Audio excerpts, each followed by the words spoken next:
Hey guys, tonight we begin with women bleeding into moss and unwashed rags for thousands of years, dying from the infections.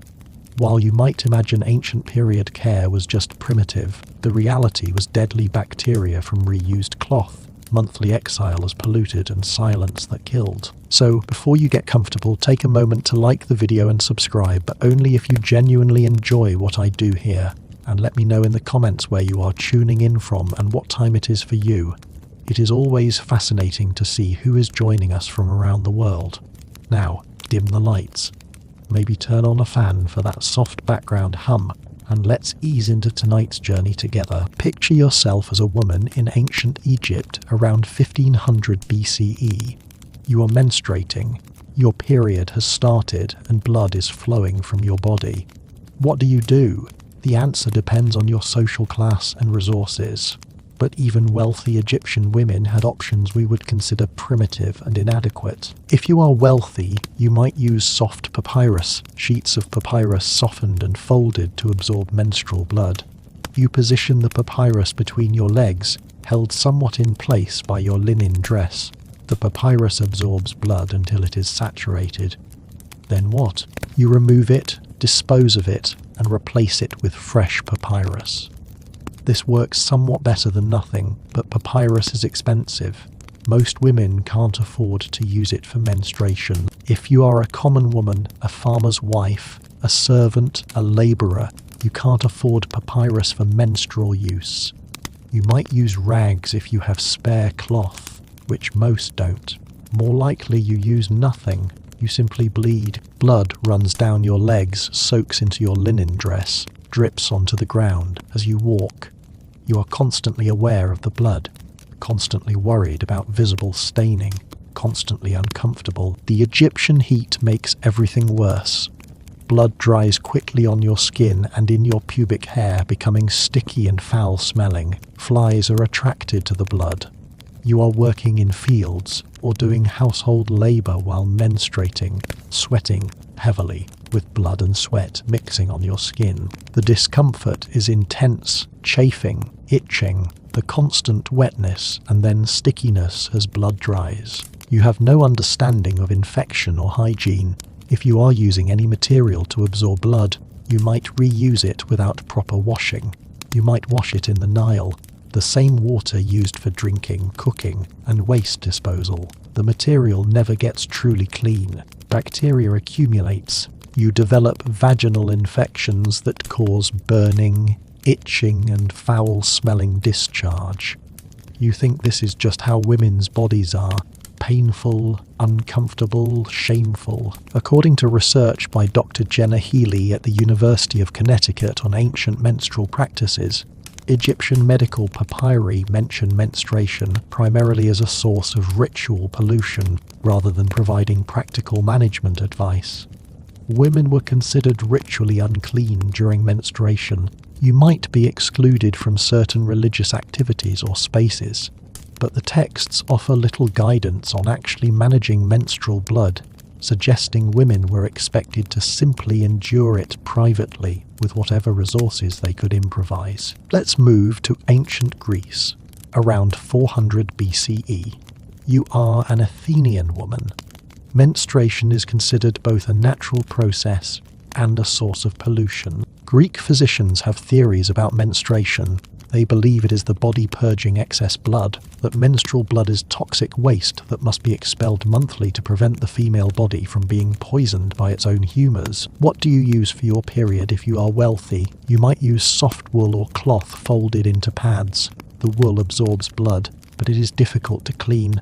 Wool can't be washed in hot water without felting and shrinking, so you wash it in cold water, which doesn't remove blood effectively. The wool remains stained and harbours bacteria. You reuse these wool pads month after month, despite the staining and smell. If you are poor, you might use rags torn from worn-out clothing, or you might use nothing at all, simply staying home during heavy flow days to avoid the embarrassment of bleeding publicly. You are essentially confined to your house for several days each month, unable to participate in public life. Not that Greek women had much public life anyway. you are already confined to the women's quarters of your house most of the time. The Greek medical writer Hippocrates and his followers wrote extensively about menstruation, but their advice is useless or harmful. They recommend various herbal treatments for excessive or deficient menstrual flow based on the theory of balancing humours.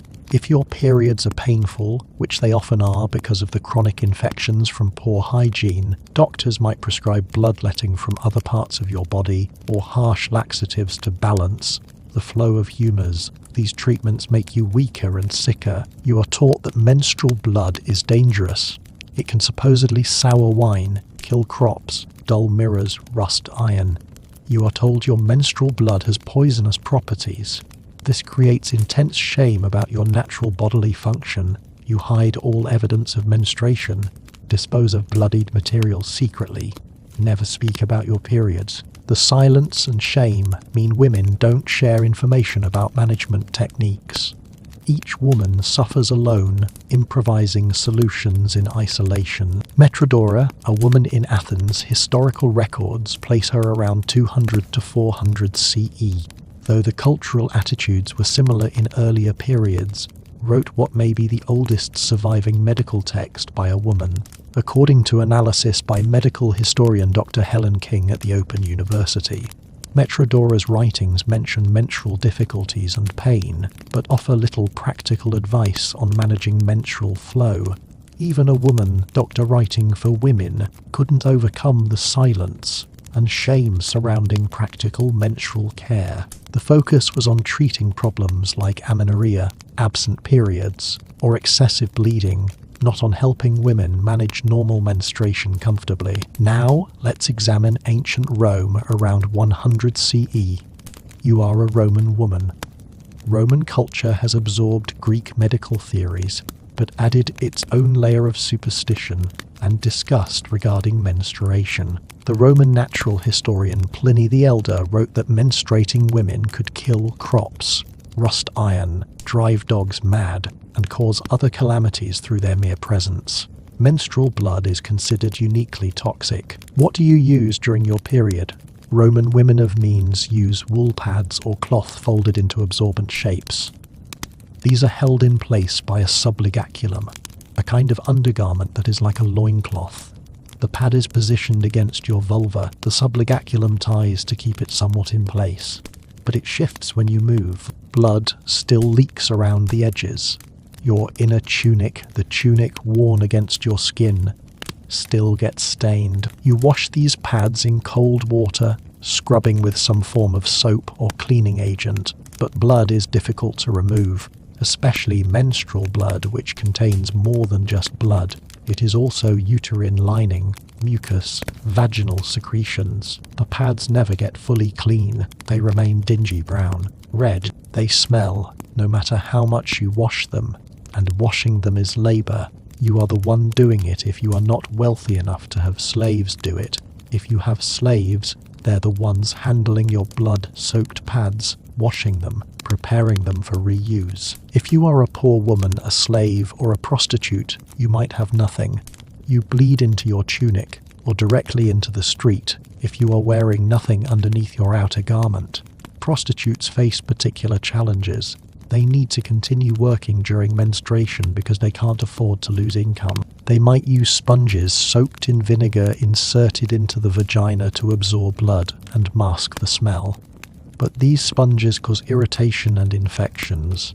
The vinegar burns damaged vaginal tissue. Still, they have no choice. Roman baths are popular, but menstruating women are sometimes excluded or expected to stay away. You are considered polluting. If you do bathe while menstruating, you are releasing blood into the communal bathwater, which disgusts others and might get you thrown out. So during your period, you often can't access even the limited hygiene that bathing would provide. According to research by Dr. Sarah Pomeroy at Hunter College on Women in Ancient Rome, Roman women faced intense stigma around menstruation, despite it being a common, inevitable biological function. The combination of superstitious fear, medical misunderstanding, and practical inadequacy of menstrual management materials meant women suffered both physically and psychologically. Many women developed chronic infections. Pain during menstruation was considered normal, partly because some pain is normal, but largely because infections from poor hygiene made periods genuinely agonizing. Let's travel to ancient China around 200 CE during the Han Dynasty. You are a Chinese woman. Chinese medical theory views menstruation as a necessary purging of excess yin energy. Menstrual blood is considered impure, but not supernaturally dangerous, in the way Roman culture viewed it. Still, you are expected to manage your period discreetly and maintain cleanliness. What do you use? If you are wealthy, you might use cloth pads made of silk or soft cotton. These are folded into rectangles and positioned between your legs, held by your undergarments. Wealthy Chinese women wear multiple layers, including a kind of underpants that can help keep pads in position. You change the pads multiple times per Dalton Y during heavy flow, washing and reusing them. The washing is elaborate. Blood-soaked pads are soaked in cold water first to release the blood, then scrubbed with soap, sometimes treated with herbs thought to have cleansing properties. They're hung to dry in private areas where men won't see them. Seeing menstrual blood is considered improper for men. This means pads are dried inside, in dim areas where they might not dry completely. Damp pads encourage bacterial growth. If you are a peasant woman, you use coarser cloth, whatever you can spare from worn-out clothing, or you might use plant materials, soft mosses, certain dried plants that have absorbent properties. These plant materials are used once and discarded, which is more hygienic than reusing cloth, but they're less absorbent and less comfortable. They can cause chafing and irritation. During your period, you are expected to avoid certain activities. You shouldn't prepare food for religious ceremonies. You shouldn't engage in sexual intercourse. Not that you have much choice. Your husband decides. You might be considered temporarily unclean, though less severely than in some Western cultures. The main emphasis is on discretion. Menstruation shouldn't be visible or discussed. Chinese medical texts recommend various herbal treatments for menstrual pain and irregularity.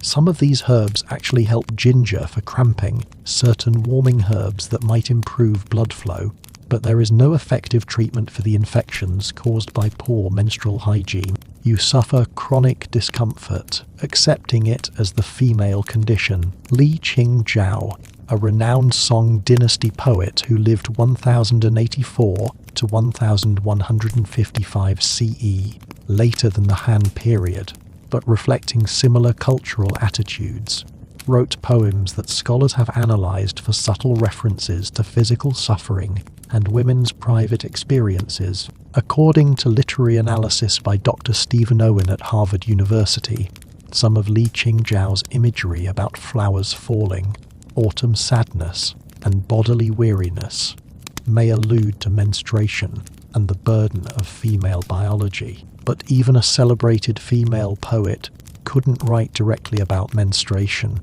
The silence remained absolute. Now let's examine the medieval European experience. Around 1200 CE, you are a peasant woman in England or France.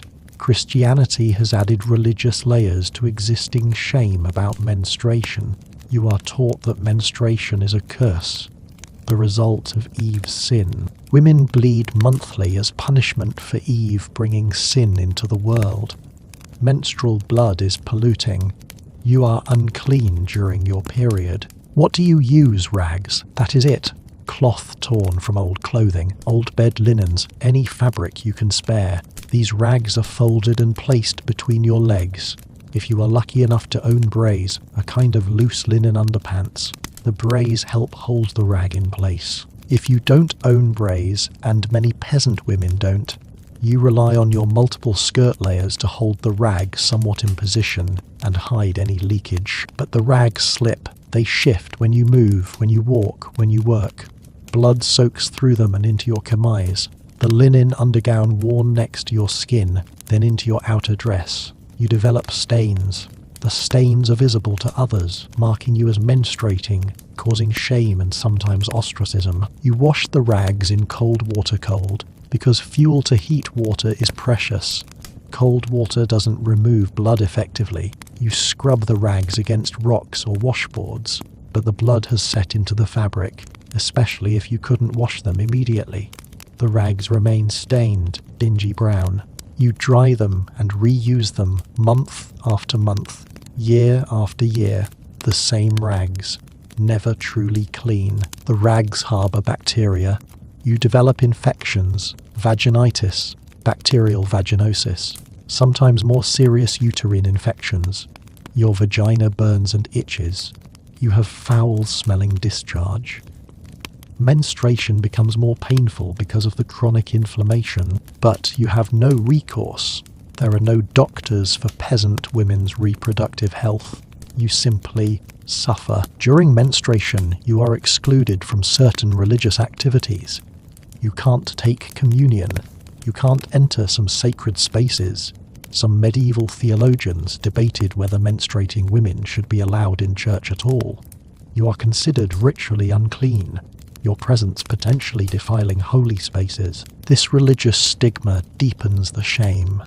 You feel your body is sinful, your natural functions marking you as corrupt. According to research by Dr. Catherine Park at Harvard University on medieval medicine and women's bodies, medical texts from this period show male physicians theorizing about menstruation with no practical understanding. They believed menstrual blood was impure blood the body needed to expel. They thought women who didn't menstruate regularly became sick because the corrupt blood accumulated inside, but they offered no useful advice on managing menstruation hygienically. The focus was on moral and religious implications, not practical care. Agnes Carpenter, a peasant woman in Norfolk, England, appears in manorial court records from 1310 analysed by historian Dr. Judith Bennett. Agnes was fined for disorder after being found washing bloodied cloths in the village stream during daylight hours where others could see. The offence wasn't the washing itself, but the public visibility of evidence of menstruation. Agnes was poor, had no private place to wash, and needed the stream water, but her poverty and the necessity of managing her period in public view resulted in punishment and humiliation. The court record shows how deeply women were expected to hide all evidence of menstruation, even though they lacked the resources to do so privately. Let's move to the Islamic world around 1300 CE. You are a woman in Cairo or Baghdad. Islamic law has specific rules about menstruation. During your period, hide. You are exempt from prayer and fasting. Can't touch the Quran. Can't have sexual intercourse. There is religious acknowledgement that menstruation is a natural state requiring accommodation. But accommodation doesn't mean comfort. What do you use for your period? Cotton pads if you can afford cotton. The Islamic world has better access to cotton than medieval Europe.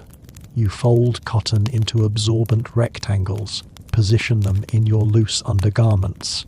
The cotton is relatively absorbent, more so than wool or linen. This is actually better technology than what European women have access to. At the same time, you wash the cotton pads carefully. Islamic religious law emphasizes cleanliness tahara, so there is more emphasis on properly cleaning menstrual materials. You wash pads in water, sometimes multiple rinses. Try to remove all traces of blood. This is healthier than the European practice of barely washing rags. But even with careful washing, cotton pads harbour bacteria over time with repeated use. During your period, you perform ritual ablutions, washing, but can't do certain prayers. This creates a complex relationship with menstruation.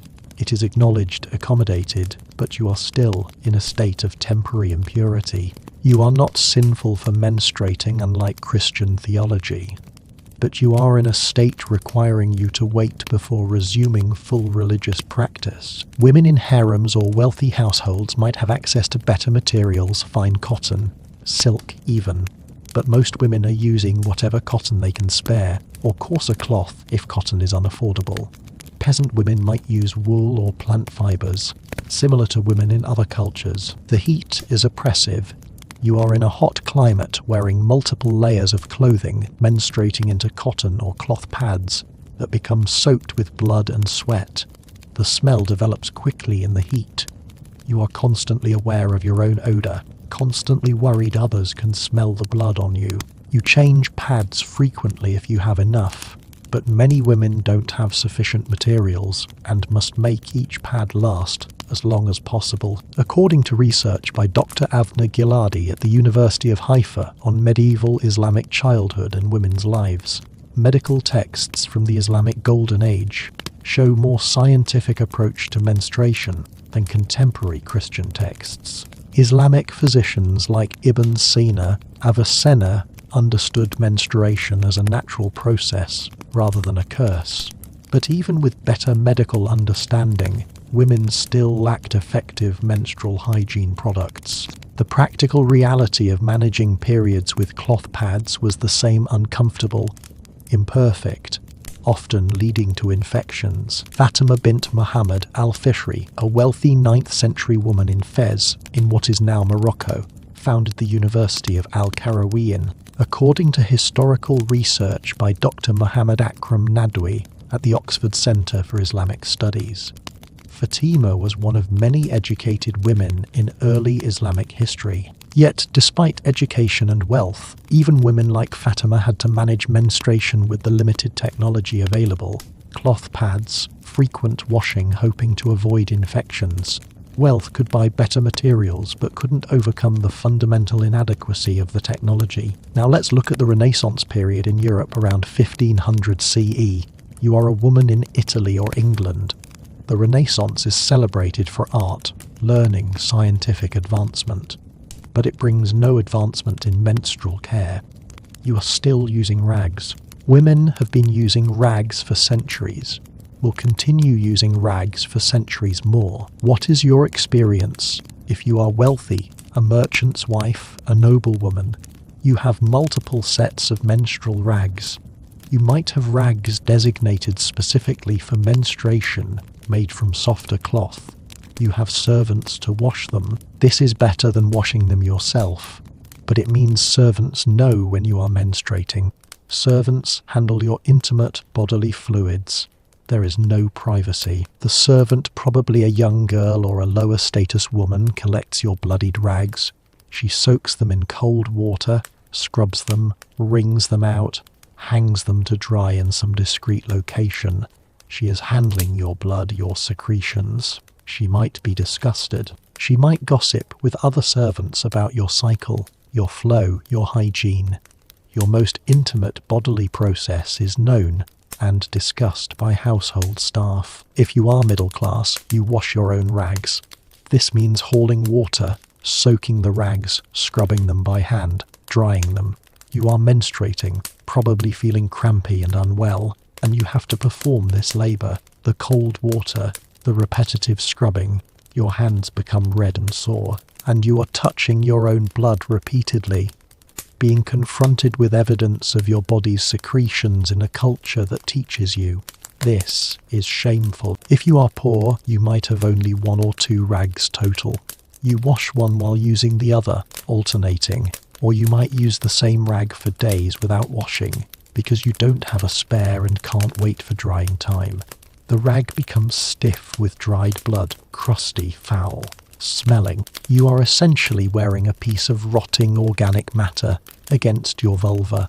The infection risk is enormous. Renaissance medical texts show male physicians theorizing about menstruation. They've inherited Greek and Roman ideas about menstrual blood being toxic waste. Some add new ridiculous claims that menstrual blood can poison plants, that a glance from a menstruating woman can cloud mirrors.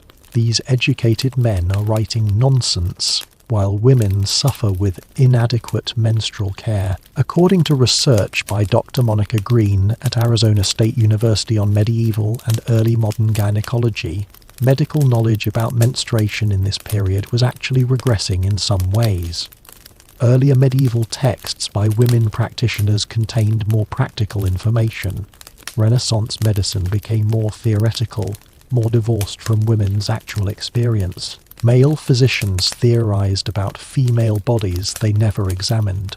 Women's practical knowledge was dismissed as old wives' tales. Caterina Sforza, Countess of Fall I, 1463 to 1509, was an Italian noblewoman known for her political and military leadership. According to biographical research by Dr. Elizabeth Lev, Caterina was pregnant 14 times, giving birth to 8 children who survived infancy. Between pregnancies, she menstruated for years. Even as a wealthy, powerful woman, she managed periods with cloth rags. Even as someone interested in alchemy and medicine, she compiled a book of medical and cosmetic recipes. She had no better solution for menstruation than absorbing blood with reusable cloth. Her recipe book, Gli Experimenti, contains remedies for various ailments, but nothing to help with the monthly challenge of managing menstrual flow comfortably and hygienically. Let's jump to colonial America around 1700. You are a colonist woman, perhaps in Massachusetts, Virginia, or Pennsylvania. You've crossed the ocean to a new world, but your menstrual experience is unchanged from what it was in Europe.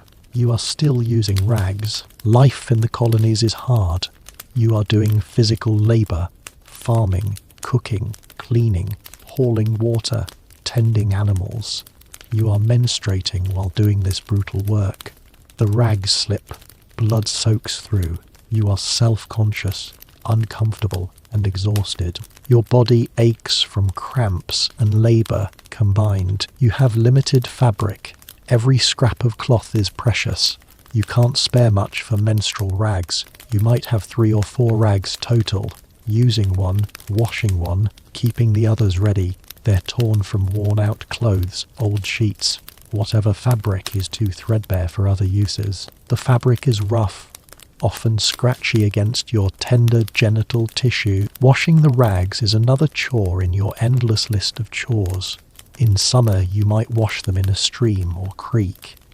You scrub them on rocks, wring them out, drape them on bushes to dry where you hope your husband and sons won't see them. In winter, washing is nearly impossible.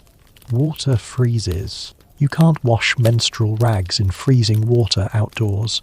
You might have to use rags multiple times without washing, or rinse them inadequately in small amounts of water heated laboriously over the fire. Native American women you encounter have their own menstrual practices, often different from European practices. Some Native American cultures have menstrual huts, small structures where women stay during menstruation separated from the community. European colonists misunderstand this as proof of menstrual shame, but often these huts serve as rest periods, times when women are relieved of regular labor. Some Native American women use mosses or soft plant materials as menstrual absorbers, discarding them after use rather than washing and reusing. But you, as a colonist woman, continue with European practices. You use rags, you wash them, you hide all evidence of menstruation. You are isolated on a farm or in a small settlement. There are few other women to talk to. The silence around menstruation is absolute. You don't know how other women manage. You don't know if your heavy flow or painful cramps are normal. You suffer in ignorance and isolation. Martha Ballard, a midwife in Maine from 1785 to 1812, kept a detailed diary analysed by historian Dr. Laurel Thatcher, Ilric in A Midwife's Tale. Martha's diary rarely mentions menstruation directly.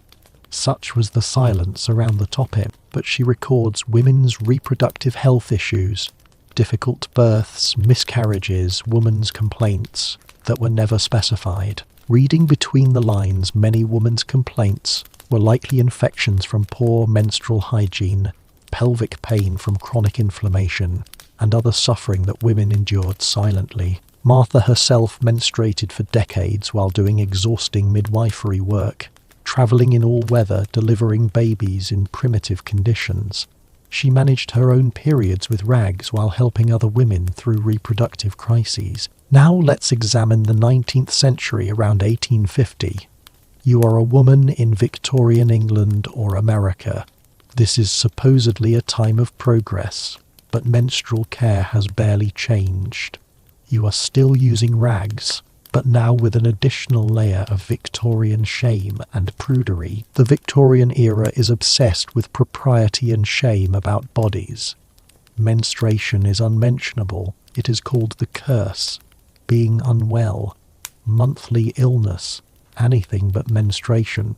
Polite women don't speak of it. Mothers barely tell daughters what to expect. Girls experience menarche, their first period in terror and confusion, not understanding what is happening. What do you use? Rags, but now with some innovations.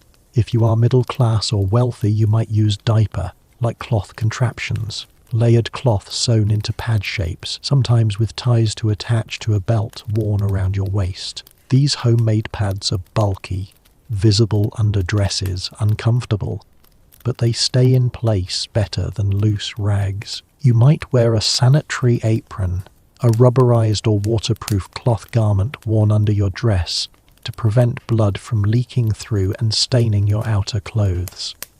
The rubber or waterproof coating doesn't breathe. It traps heat and moisture against your genital area, creating perfect conditions for bacterial growth. You develop infections, rashes, and sores from wearing these non-breathable garments. The rags are still washed and reused. Victorian women are told that cleanliness is next to godliness, that they must maintain high hygiene standards, but the standards don't extend to menstrual rags in a practical way. You are supposed to be clean but can't talk about or acknowledge the messiest aspect of female hygiene.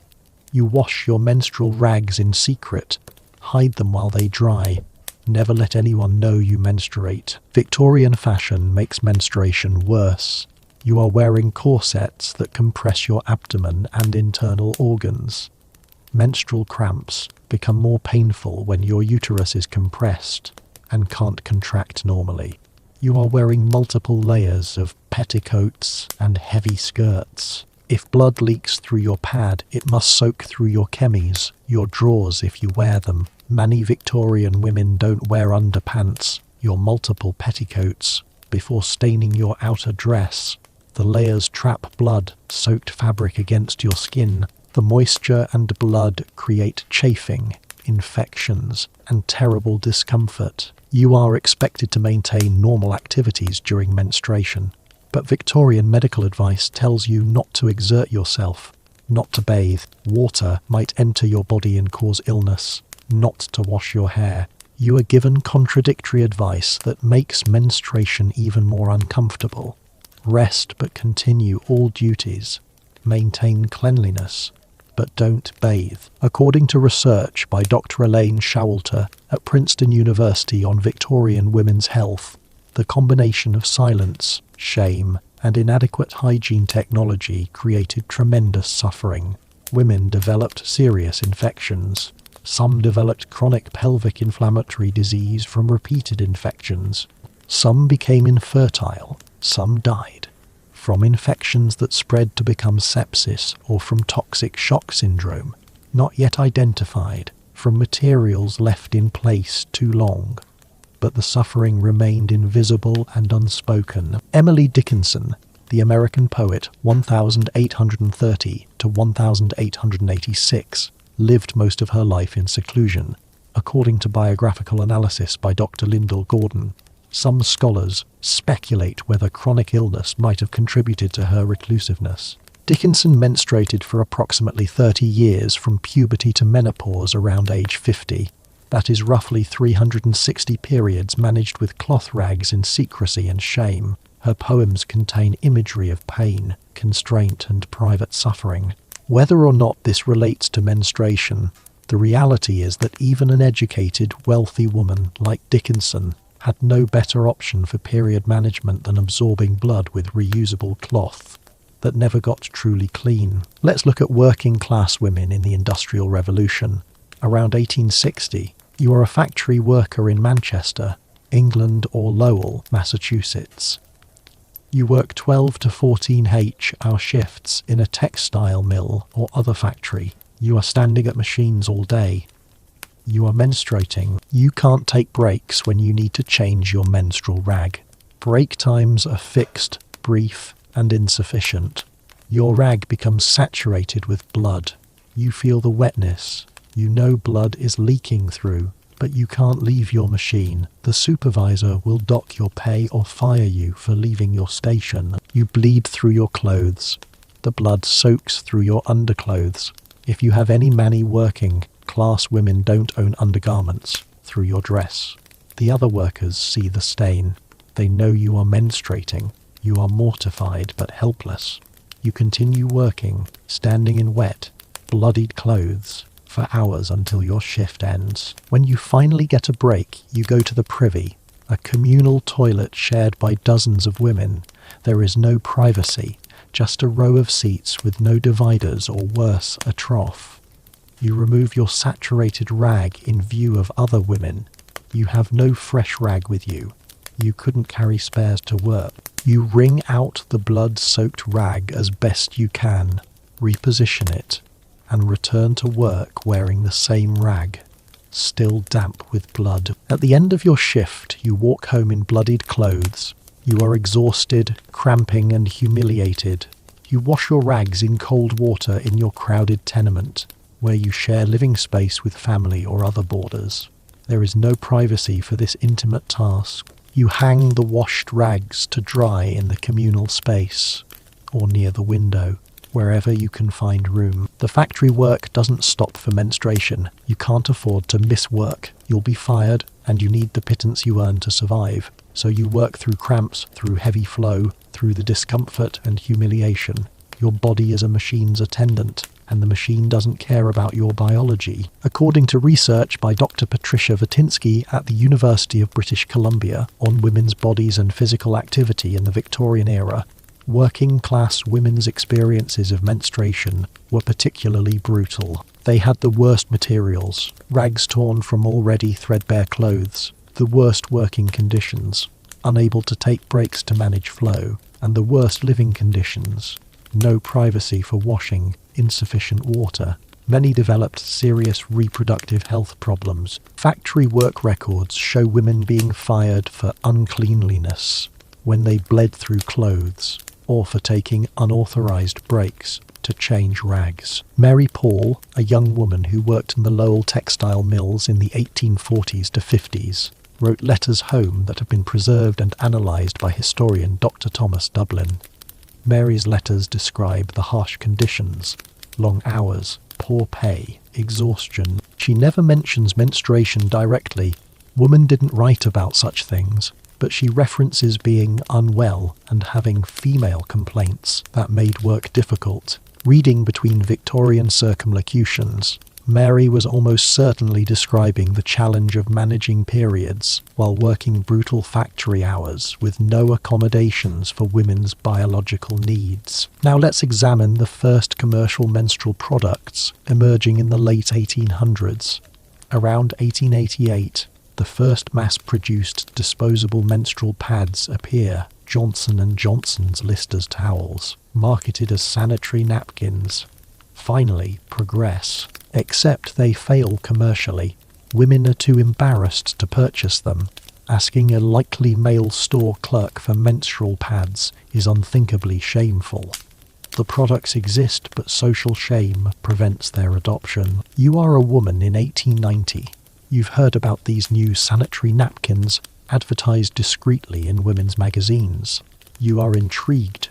The promise of disposable pads you don't have to wash sounds miraculous. But how do you buy them? You would have to go to a store, approach the counter, and ask the clerk for sanitary napkins. The clerk is probably male. He'll know you are menstruating. The thought is mortifying. So you continue using rags. The disposable pads remain unavailable to you, not because they don't exist, but because shame makes them inaccessible. This continues for years. companies manufacturing menstrual products struggle to sell them because women can't overcome the shame barrier of purchasing them. Eventually, around the early 1900s, companies developed strategies. They advertise in women's magazines with mail order coupons. You can order products discreetly by mail. Some stores begin leaving menstrual products on counters where women can pick them up and leave payment without verbally asking for them.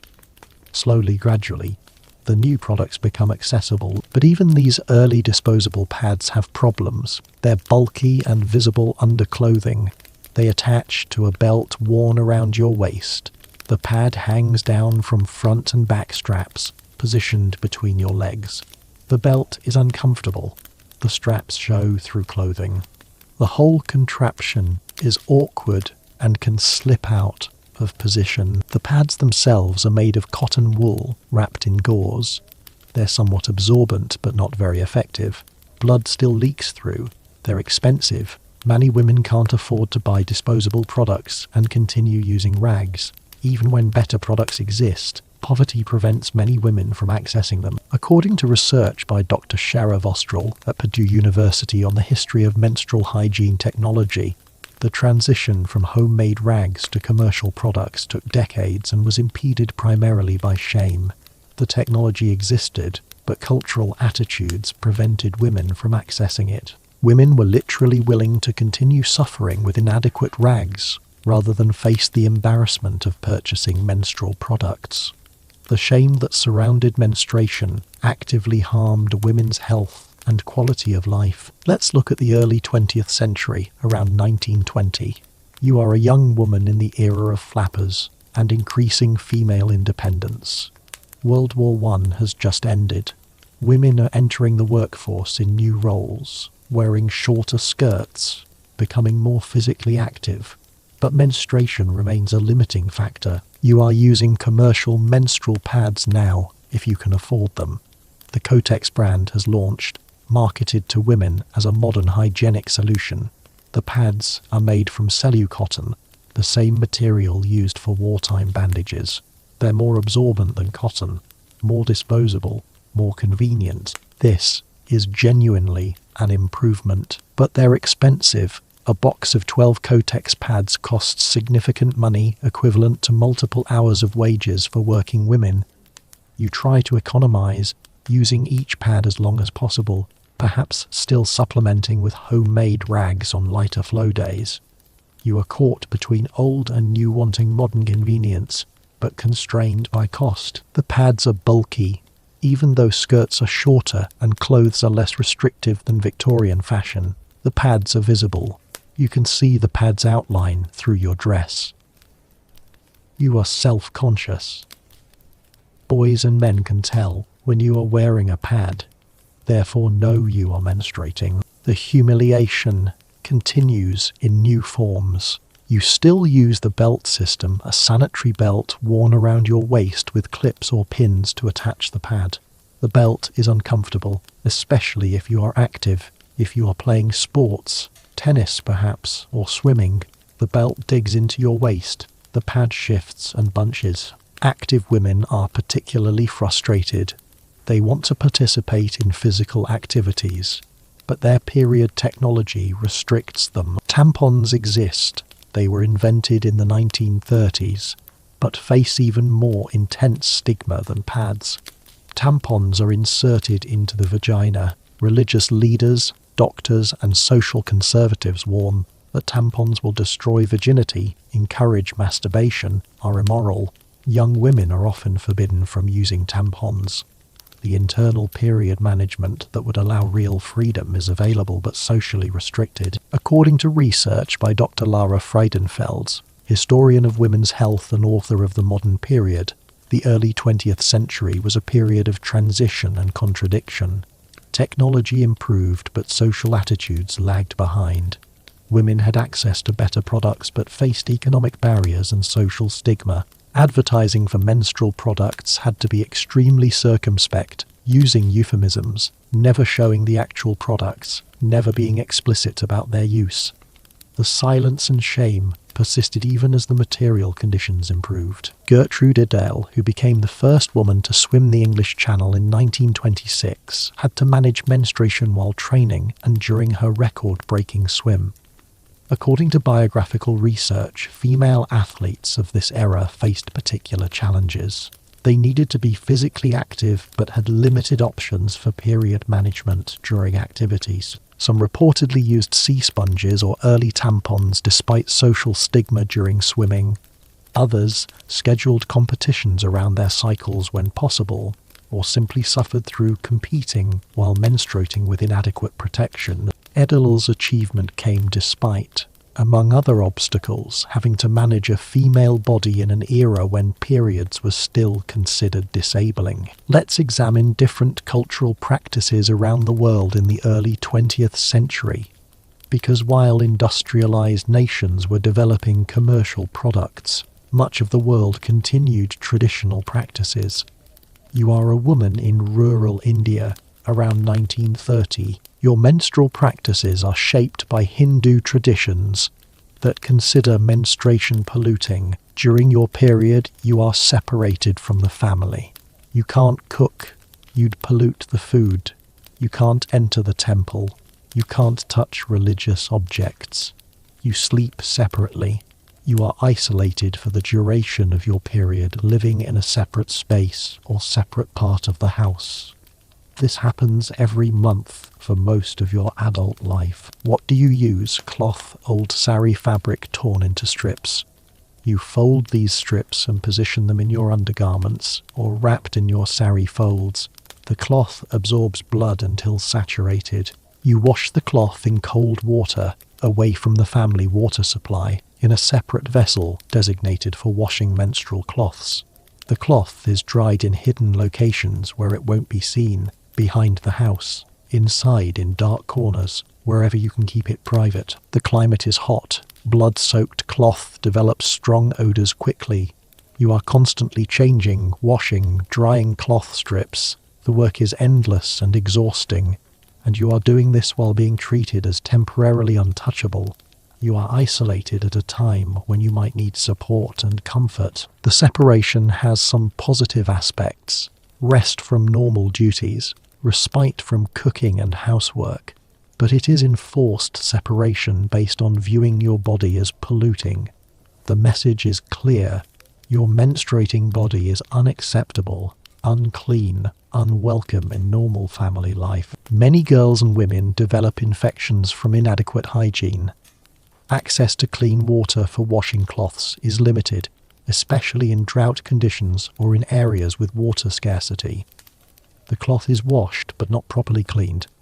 Bacteria accumulates. Vaginal infections are common, chronic, and untreated. According to research by Dr. Meenakshi Thapan at the Delhi School of Economics on menstruation practices in India, the combination of cultural restrictions and material poverty created significant suffering.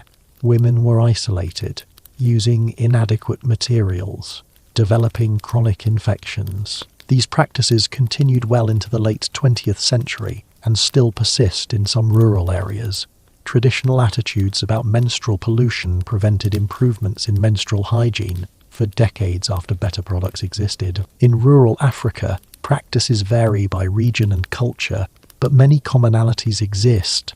You are a woman in rural Kenya around 1940. You use cloth, if you have it, torn from old kangas, traditional wrapped garments, or other fabric. Many women have only one or two pieces of cloth for menstrual use, washing, and reusing them constantly. Some women use natural materials, dried banana leaves, certain absorbent grasses, or plant materials. These are inserted between the legs or positioned in wrapped garments to absorb blood. They're disposed of after use, which is more hygienic than reusing cloth, but they're not very absorbent or comfortable. Access to water for washing is limited. In dry seasons, water is precious and must be conserved for drinking and cooking. Washing menstrual cloths is low priority. Cloths might be rinsed minimally or reused without washing.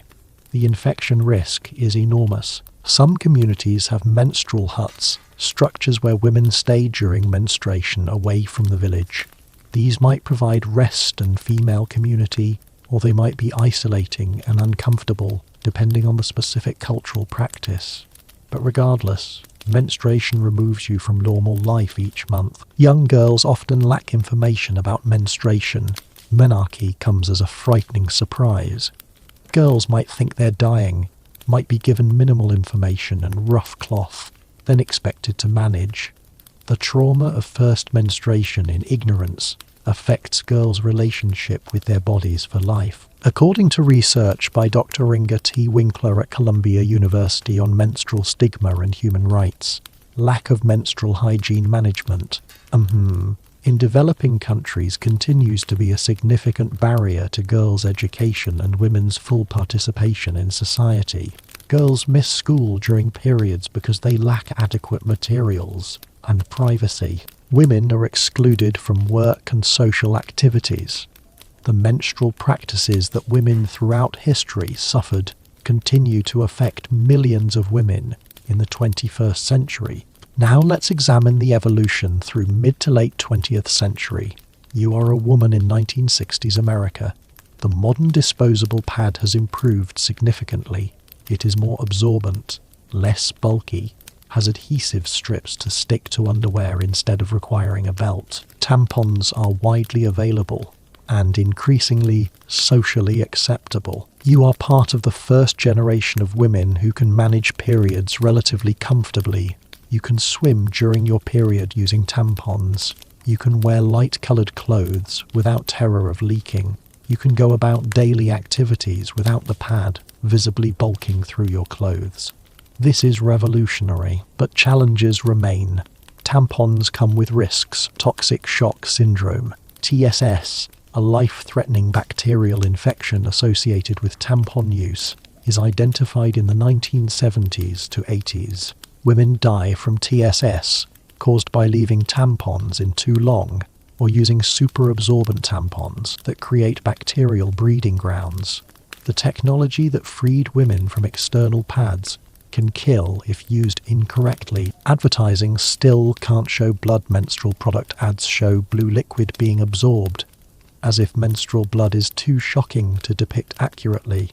The products are hidden in discreet packaging. Buying menstrual products still carries embarrassment. You try to hide them in your shopping basket.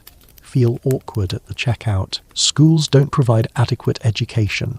You get one awkward lecture about periods, usually separating girls from boys, filled with euphemisms and minimal information. You learn more from friends, from trial and error, from reading the pamphlets included in pad boxes. The silence has lifted somewhat, but comprehensive education about menstruation is still lacking. Cost remains a barrier. Menstrual products are expensive, not covered by food stamps or welfare programs, often taxed as luxury items rather than necessities. Poor women struggle to afford adequate supplies.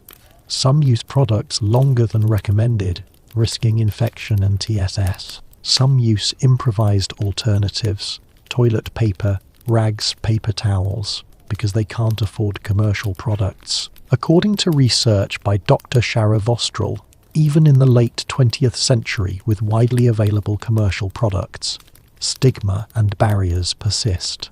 Products are better, but menstruation is still treated as shameful, dirty, something to hide. The commercial industry profits from women's shame, marketing products as ways to stay fresh and clean, implying that menstruating women are inherently dirty. The shame just takes new forms. Gloria Steinem wrote a famous satirical essay in 1978, "If Men Could Menstruate," imagining how different society's attitude would be if men menstruated instead of women. According to feminist analysis by Dr. Chris Bobel at the University of Massachusetts, Boston, Steinem's essay highlighted how menstrual stigma is rooted in sexism. If menstruation was a male experience, it would be celebrated rather than hidden, accommodated rather than ignored, discussed openly rather than whispered about.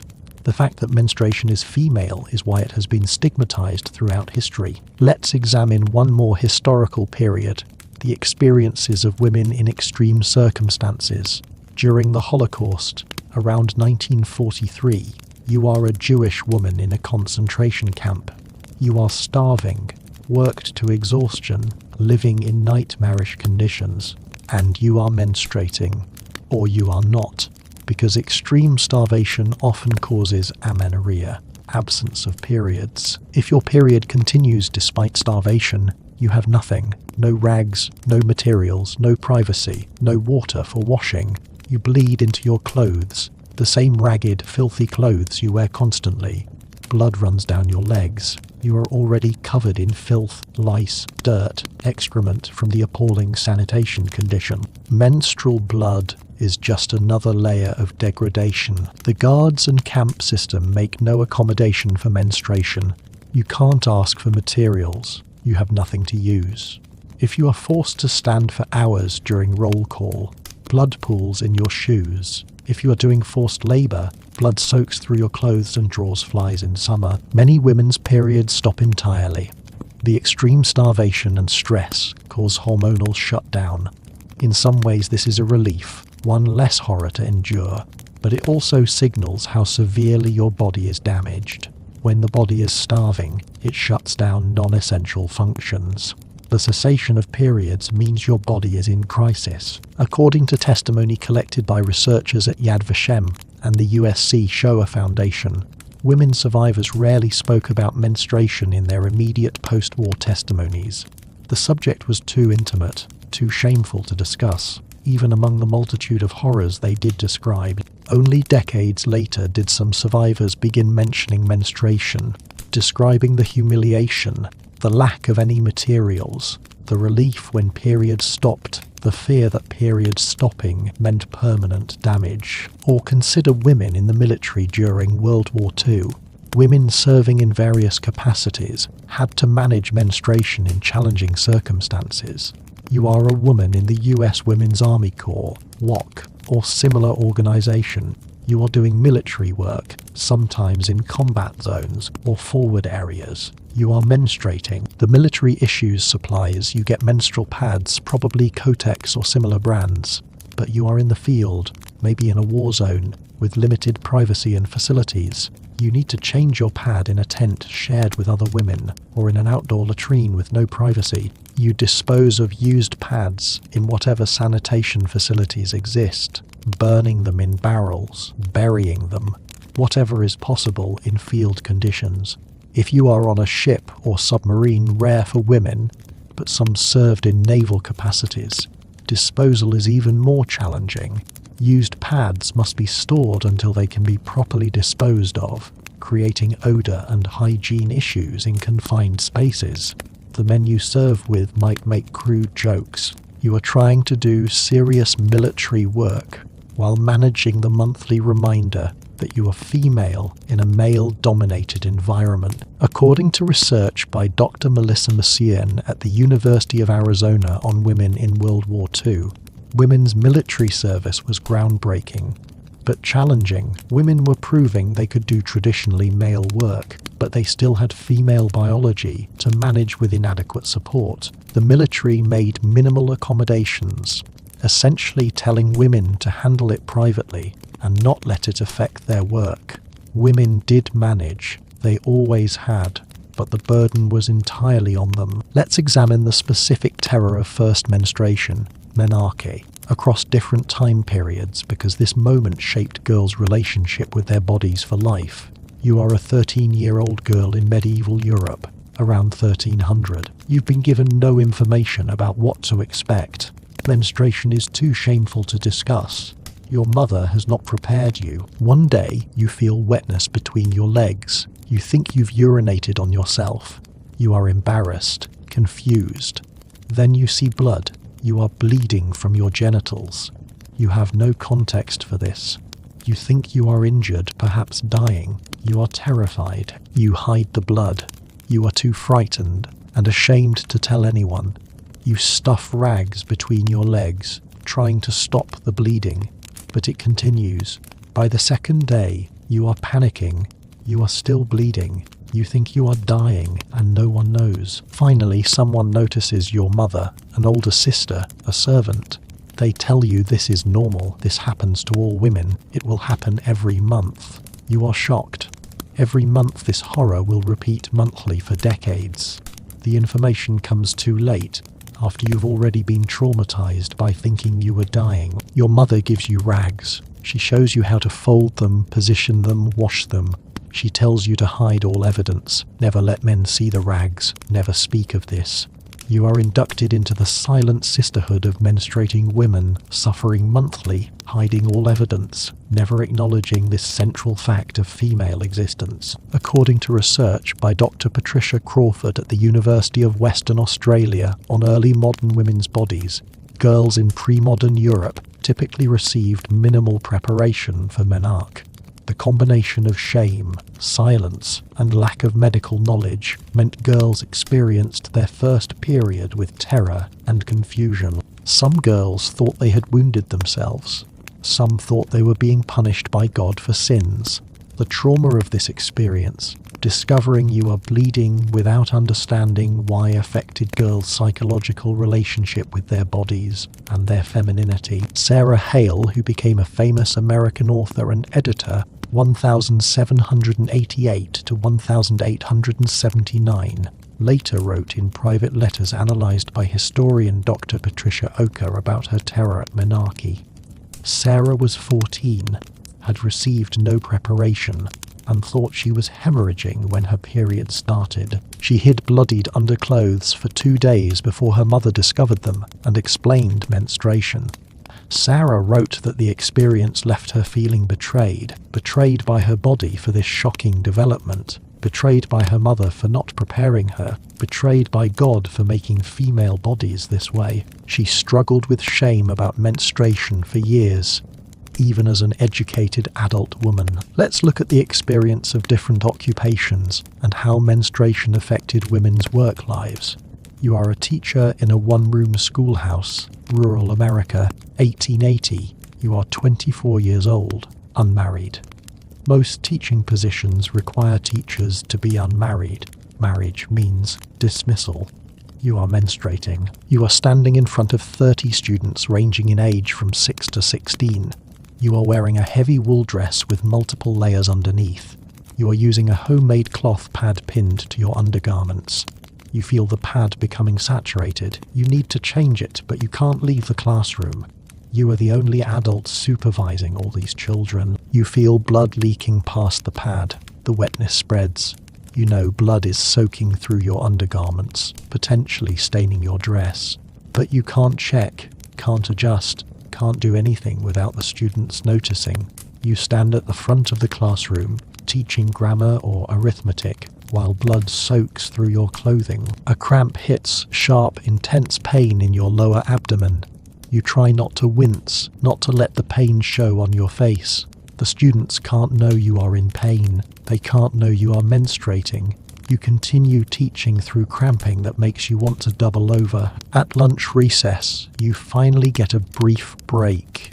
You rush to the outdoor privy, check your clothes. Blood has soaked through everything but hasn't yet reached your outer dress. You are lucky today. You change your pad, but you have only one spare. If your flow is heavy, this spare won't last the afternoon. You might have to use the soiled pad again, wringing it out and repositioning it. The older girls in your classroom, the 14, 15, 16-year-olds, are menstruating too. You see them shift uncomfortably in their seats. You see a girl quietly place her shawl on her lap, probably covering a stain on her dress. You can't acknowledge what is happening. You can't offer sympathy or help. The silence must be maintained. You are all suffering together but separately, each pretending nothing is wrong. According to research by Dr. Kathleen Weiler at Tufts University on women teachers' experiences, teaching while menstruating was a significant unacknowledged challenge. Teachers couldn't take sick days for menstruation. That would be admitting to bodily functions considered too shameful to mention. They taught through pain, through heavy bleeding, through inadequate supplies. Many carried the trauma of bleeding through clothes in front of students, of trying to hide stains, of having male school board members see evidence of menstruation and judge them as unprofessional. Ella Flagg Young, who became the first female superintendent of a major city school system, Chicago, 1909, had taught for decades before her administrative career. In private correspondence analysed by historian Dr. Jones Smith, Young mentioned the monthly difficulties that all female teachers faced but could never discuss professionally. She advocated for better facilities for teachers, including private restrooms, partly to give women space to manage menstruation. But even as a powerful administrator, she couldn't speak openly about menstruation or create official policies to accommodate it. The silence was too entrenched. Let's examine the experience of nurses who dealt with others' bodily fluids while managing their own. You are a nurse in a London hospital, 1890. Nursing has recently become a respectable profession for women, but conditions are harsh. You work 12-hour shifts, standing most of the time. You are menstruating. You are wearing a heavy wool uniform with multiple layers. You are using cloth pads held in place with pins or ties. You are emptying bedpans, changing soiled linens, cleaning patients, constantly bending, reaching, moving.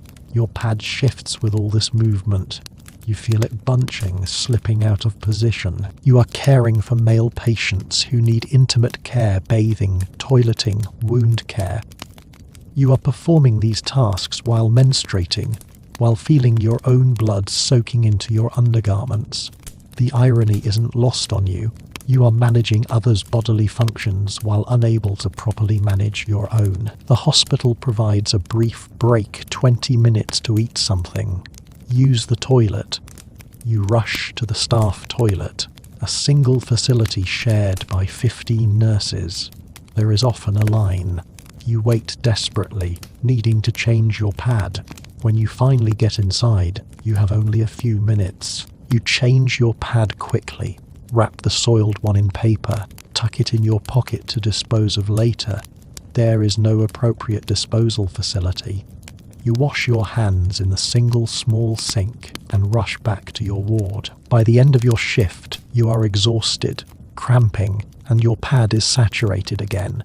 You have blood on your hands, patient's blood from the day's work, possibly your own blood from changing your pad in haste. Your uniform is soiled with various bodily fluids. You are desperate to go home, clean yourself, rest. But you have another shift tomorrow. You'll do this all again. According to research by Dr. Celia Davies on the history of nursing, menstruation was an unspoken challenge that all nurses faced.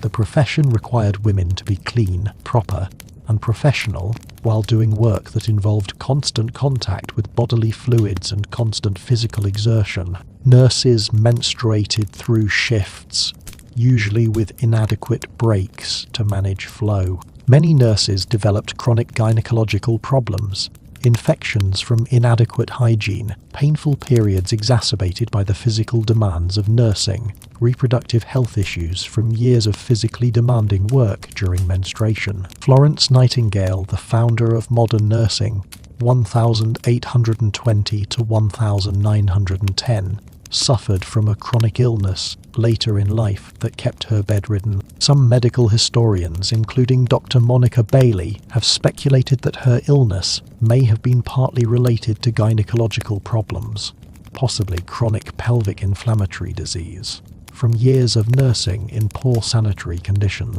Nightingale herself never wrote about menstruation. The topic was too private even for someone who revolutionized medical care. But she experienced decades of periods while doing physically demanding, often unsanitary nursing work during the Crimean War and later in London hospitals. Even the most famous nurse in history had to manage menstruation in silence and inadequate conditions. Let's look at the experience of actresses and performers whose work required physical performance and public visibility. You are an actress in a theatre company. London, 1870. You are performing tonight in a play that requires dancing, dramatic movements. wearing elaborate costumes. You are menstruating. Your costume is a period dress with a corset, multiple petticoats, and a tight-fitting bodice. You are using cloth pads secured with pins. You are terrified of leaking if blood stains your costume on stage.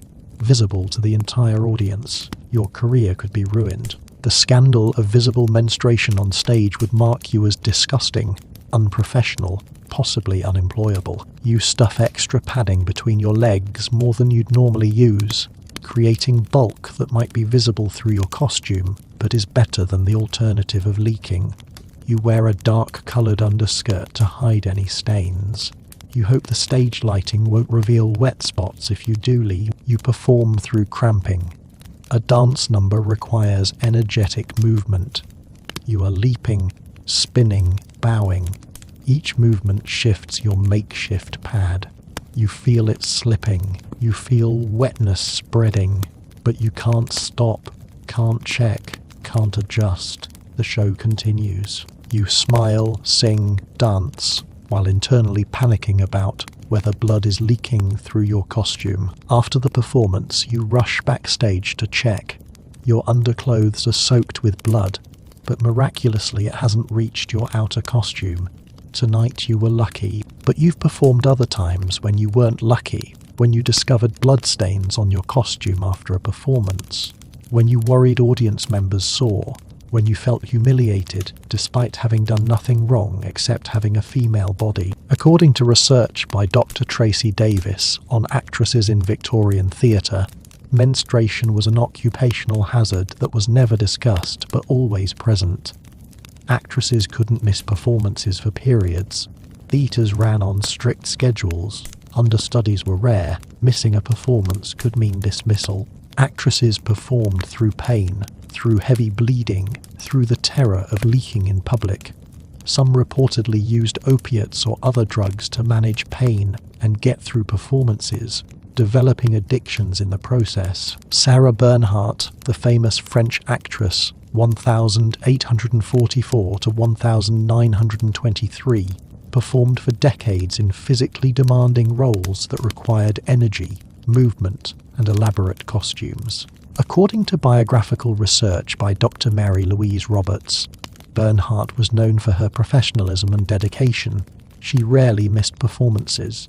This meant performing while menstruating, while pregnant. She had one son, while dealing with the chronic gynecological issues that were common among women of her era. In her autobiography and letters, she never mentioned menstruation. The topic was too private. But she lived through roughly 35 years of periods while maintaining one of the most demanding performance careers in theatre history. Let's examine the specific physical complications that developed from poor menstrual hygiene. You are a woman in Victorian England, 1860, age 30. You've been menstruating for 17 years using cloth rags that you wash and reuse. You've developed chronic health problems that you don't connect to your menstrual practices because no one has explained the connection. You have chronic vaginal infections, bacterial vaginosis that causes foul-smelling discharge, itching, burning. Your vagina feels raw and irritated constantly. You've never been properly cleaned during or after your periods. The rags you use harbour bacteria no matter how carefully you wash them. You've been introducing bacteria into your vagina monthly for 17 years. You have pelvic inflammatory disease, PID, chronic infection of your uterus, fallopian tubes, and ovaries. The infection started from bacteria introduced during menstruation, ascending from your vagina to your uterus and beyond. You have chronic pelvic pain, a constant aching in your lower abdomen that worsens during menstruation. You have pain during sexual intercourse. You have irregular periods with excessive bleeding. The PID has caused scarring in your fallopian tubes. You are infertile. You've been married for 8 years with no pregnancies. You don't know why you can't conceive. Your husband blames you. Your mother-in-law suggests you are being punished by God for sins. No one realizes the infertility is from chronic infection caused by menstruating with bacteria-laden rags. You develop abscesses, pockets of pus in your pelvis from the chronic infection. An abscess ruptures, spilling pus into your abdominal cavity. You develop peritonitis, life-threatening infection of the abdominal lining. You have severe abdominal pain, high fever, vomiting. A doctor is called, but there is nothing he can do. Antibiotics don't exist yet. Surgery is too dangerous and wouldn't help anyway. You die at age 30 from complications of an infection that started with something as simple as menstruating with inadequately cleaned rags. Your death certificate says fever or internal inflammation. The real cause is never identified. No one connects your death to menstrual hygiene practices. No one warns your daughters that washing rags in cold water isn't sufficient to prevent bacterial growth. The knowledge dies with you. According to research by Dr. Judith Walser-Levitt on women's health in the 19th century, gynecological infections were extremely common but poorly understood. Many women suffered chronic pelvic pain, abnormal discharge, and infertility from infections that originated with poor menstrual hygiene. Doctors didn't understand the connection. They blamed women's constitution, women's behavior, women's moral failings, never recognizing that the problem was inadequate technology for managing a normal biological function. Thousands of women died young from infections that originated with menstruation, but were never diagnosed as such. Emma Willard, an American educator and founder of women's schools, 1787 to 1870, suffered from chronic female complaints throughout her adult life. Letters analysed by historian Dr. Anphira Scott mention Emma's recurring pelvic pain, her difficulty travelling due to gynecological problems, her periods of incapacitation. She died at age 83, having survived her chronic problems through determination, but lived decades in pain that was likely caused by chronic pelvic infections from a lifetime of managing menstruation with inadequate materials. Even as an educator who advocated for women's health and education, she couldn't escape the physical consequences of poor menstrual hygiene. Let's examine the psychological toll of menstrual shame across the lifespan. You are a woman born in 1890, living through the full span of the 20th century, dying in 1985. Your relationship with menstruation shapes your sense of self, your body image, your sexuality, your self-worth. Menarche at age 13 in 1903. You experience your first period with minimal preparation, maximum shame.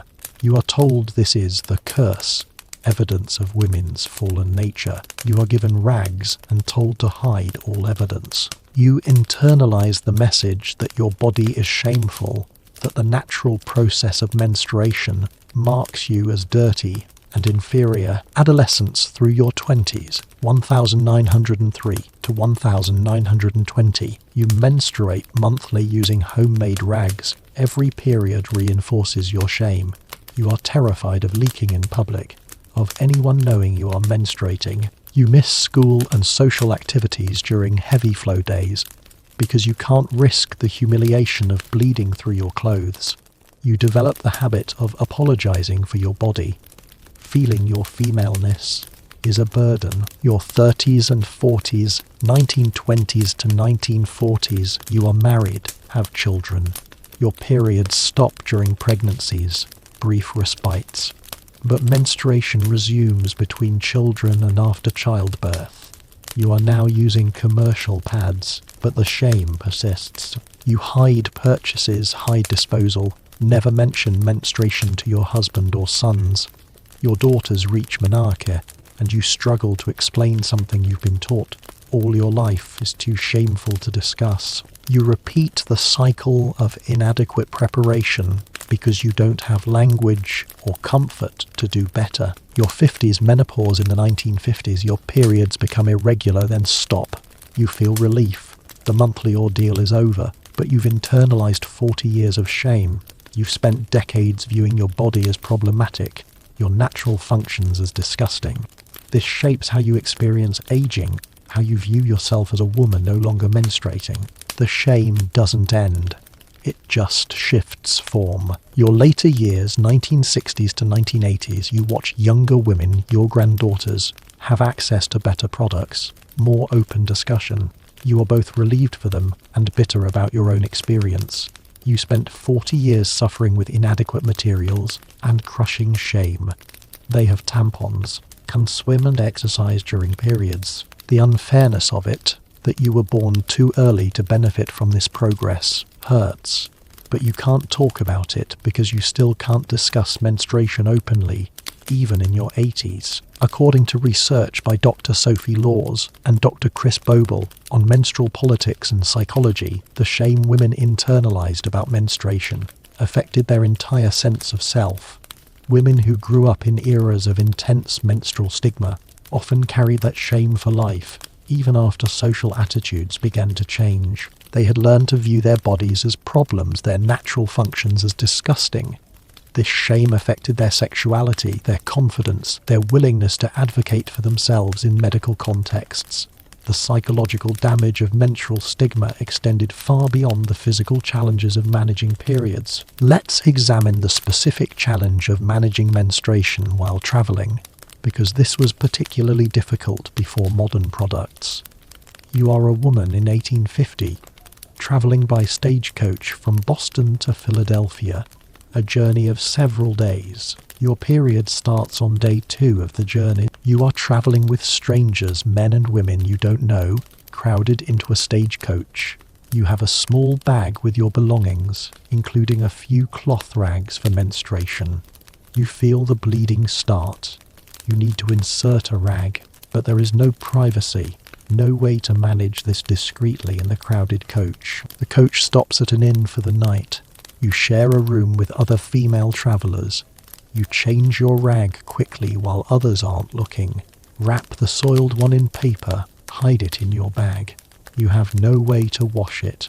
There is minimal water, no privacy for washing menstrual rags. The soiled rag sits in your bag, slowly decomposing, creating an odour. You are terrified. Others will notice. The next day, you need to change rags again. The coach stops periodically, maybe at an inn for meals, maybe just alongside the road. When it stops, you desperately look for somewhere private, an outhouse, a clump of bushes, anywhere. You rush away from the coach, find minimal privacy, squat behind bushes to change your rag. You have only a few minutes before the coach leaves. You stuff the soiled rag in your pocket, position the fresh rag, hurry back. Your bag now contains multiple soiled rags with no opportunity to wash them. The smell is developing. You are mortified but helpless. When you finally reach Philadelphia after days of travel, your first action is finding somewhere to wash the accumulated soiled rags. You have a pile of rags stiff, with dried blood, carrying days of bacterial growth. You wash them as best you can, but they never get fully clean. According to research by Dr. Amy Richter on women's experiences of 19th century travel, menstruation made travel significantly more difficult for women. Long-distance travel by stagecoach, later by train, required days without access to private washing facilities. Women either avoided travel during menstruation, which limited their mobility and opportunities, or travelled while menstruating and dealt with the extreme discomfort and humiliation of having inadequate facilities to manage their periods. This was one more way that female biology limited women's freedom and participation in public life. Isabella Bird, a British explorer and travel writer, 1831 to 1904, travelled extensively throughout Asia, America, and elsewhere, often alone and in primitive conditions. According to biographical research by Dr. Pat Barr, Isabella dealt with chronic gynecological problems throughout her travelling years, probably exacerbated by managing menstruation while camping, riding horses for long distances, and lacking access to washing facilities for days at a time. In her published travel writings, she never mentioned menstruation. The topic was unthinkable for publication, but she lived through roughly 35 years of periods while doing some of the most physically demanding travel of any Victorian woman. The silence around her actual physical experience hides tremendous suffering and challenges she overcame. Let's examine the experience of enslaved women in America, whose menstrual suffering was compounded by their enslaved status. You are an enslaved woman on a southern plantation, 1840. You are menstruating while doing hard physical labor in cotton fields. You have nothing, no cloth to spare for menstrual rags, no privacy, no accommodation for your period. You bleed into your dress, the only dress you own, a rough cotton garment worn every day. Blood soaks through. You are working in the fields alongside men, enslaved men, white overseers. They can see the blood staining your dress. You have no way to hide it, no way to manage it. The humiliation is intense, but you are powerless to do anything. The overseer makes crude comments about your bleeding. He and other men laugh. You are not seen as a woman worthy of modesty or dignity. You are enslaved property. Your bodily functions are visible and subject to mockery. There is nowhere to escape, no recourse against the humiliation. At night you return to your cabin. You might have a scrap of cloth you can use to absorb blood while you sleep, but it is insufficient. Blood soaks into your sleeping pallet. You have no spare clothes, no way to wash your dress properly. You need it to wear tomorrow. You rinse it quickly in cold water, but the stains remain. You sleep in a damp, blood-stained dress and wake to put it on again, still damp, to work another day. If you are a house slave rather than a field slave, conditions are slightly different but equally degrading.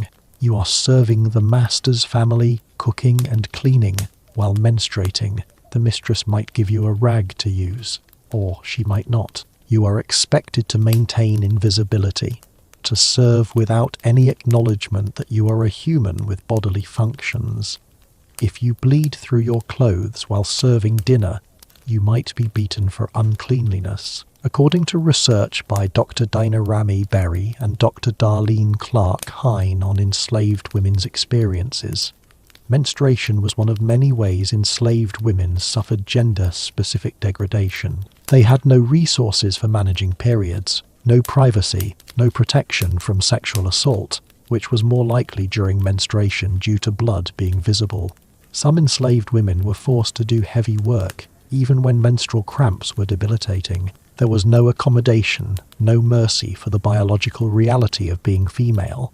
Their suffering was compounded by racism that viewed black women as less sensitive to pain, less deserving of dignity. Harriet Tubman, who escaped slavery and helped others escape via the Underground Railroad, menstruated for decades while doing physically dangerous work.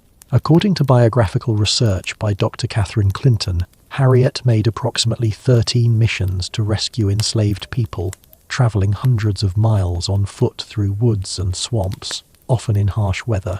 She did this work while managing menstruation with no modern products, minimal supplies, no privacy. Her published narratives, like those of all women of her era, never mention menstruation, but the reality of her female body, menstruating monthly while doing heroic rescue work in dangerous conditions, adds another layer of appreciation for her achievements. She overcame not just the dangers of the work, but also the challenges of doing it in a female body, with no accommodation for its natural functions. Let's examine religious restrictions around menstruation in detail, because these added spiritual shame to physical discomfort. You are a Jewish woman in Eastern Europe around 1800, observing traditional laws of niddah, ritual impurity during menstruation, and for 7 days after bleeding stops. During your period and for a week afterward, you are niddah, ritually impure. You can't touch your husband. You can't hand him objects directly. You must set them down for him to pick up. You can't sit in his chair. You sleep separately. Some traditions forbid any physical contact, even holding hands or brushing past each other in a narrow hallway. For roughly 12 to 14 Daltons ES each month, you are treated as contaminating. After bleeding stops, you count 7 clean days, 7 days without any blood or discharge. This requires daily self-examination, checking for any trace of blood. If you find even a tiny spot, the count resets. Some women struggle to complete 7 clean days if they have irregular bleeding, chronic infections causing discharge, or simply normal vaginal secretions they can't distinguish from blood in the absence of medical knowledge. After 7 clean days, you immerse in a mikveh, a ritual bath. You strip completely, remove all jewelry, clean your entire body thoroughly, then immerse in the mikveh water while reciting blessings. Only after this ritual are you permitted to resume physical contact with your husband. This happens monthly for your entire reproductive life, from menarche to menopause, except during pregnancies. You spend roughly half your life in a state of enforced separation from your husband, labelled as impure, required to perform elaborate purification rituals. The message is clear: your menstruating body is spiritually contaminating, unfit for normal marital relations, requiring ritual cleansing to become acceptable again. According to research by Dr. Rachel Wasserfall at Tel Aviv University on Niddah practices, these laws profoundly affected women's self-perception. Many women internalized the message that their bodies were inherently impure, that menstruation made them spiritually contaminated. Some women found the mandated separation restful time away from sexual demands. Others found it isolating and shaming, but few questioned the underlying assumption that menstruation required elaborate purification. In Hindu traditions, menstrual restrictions vary by community, but often include exile from family life. You are a Hindu woman in 19th century India.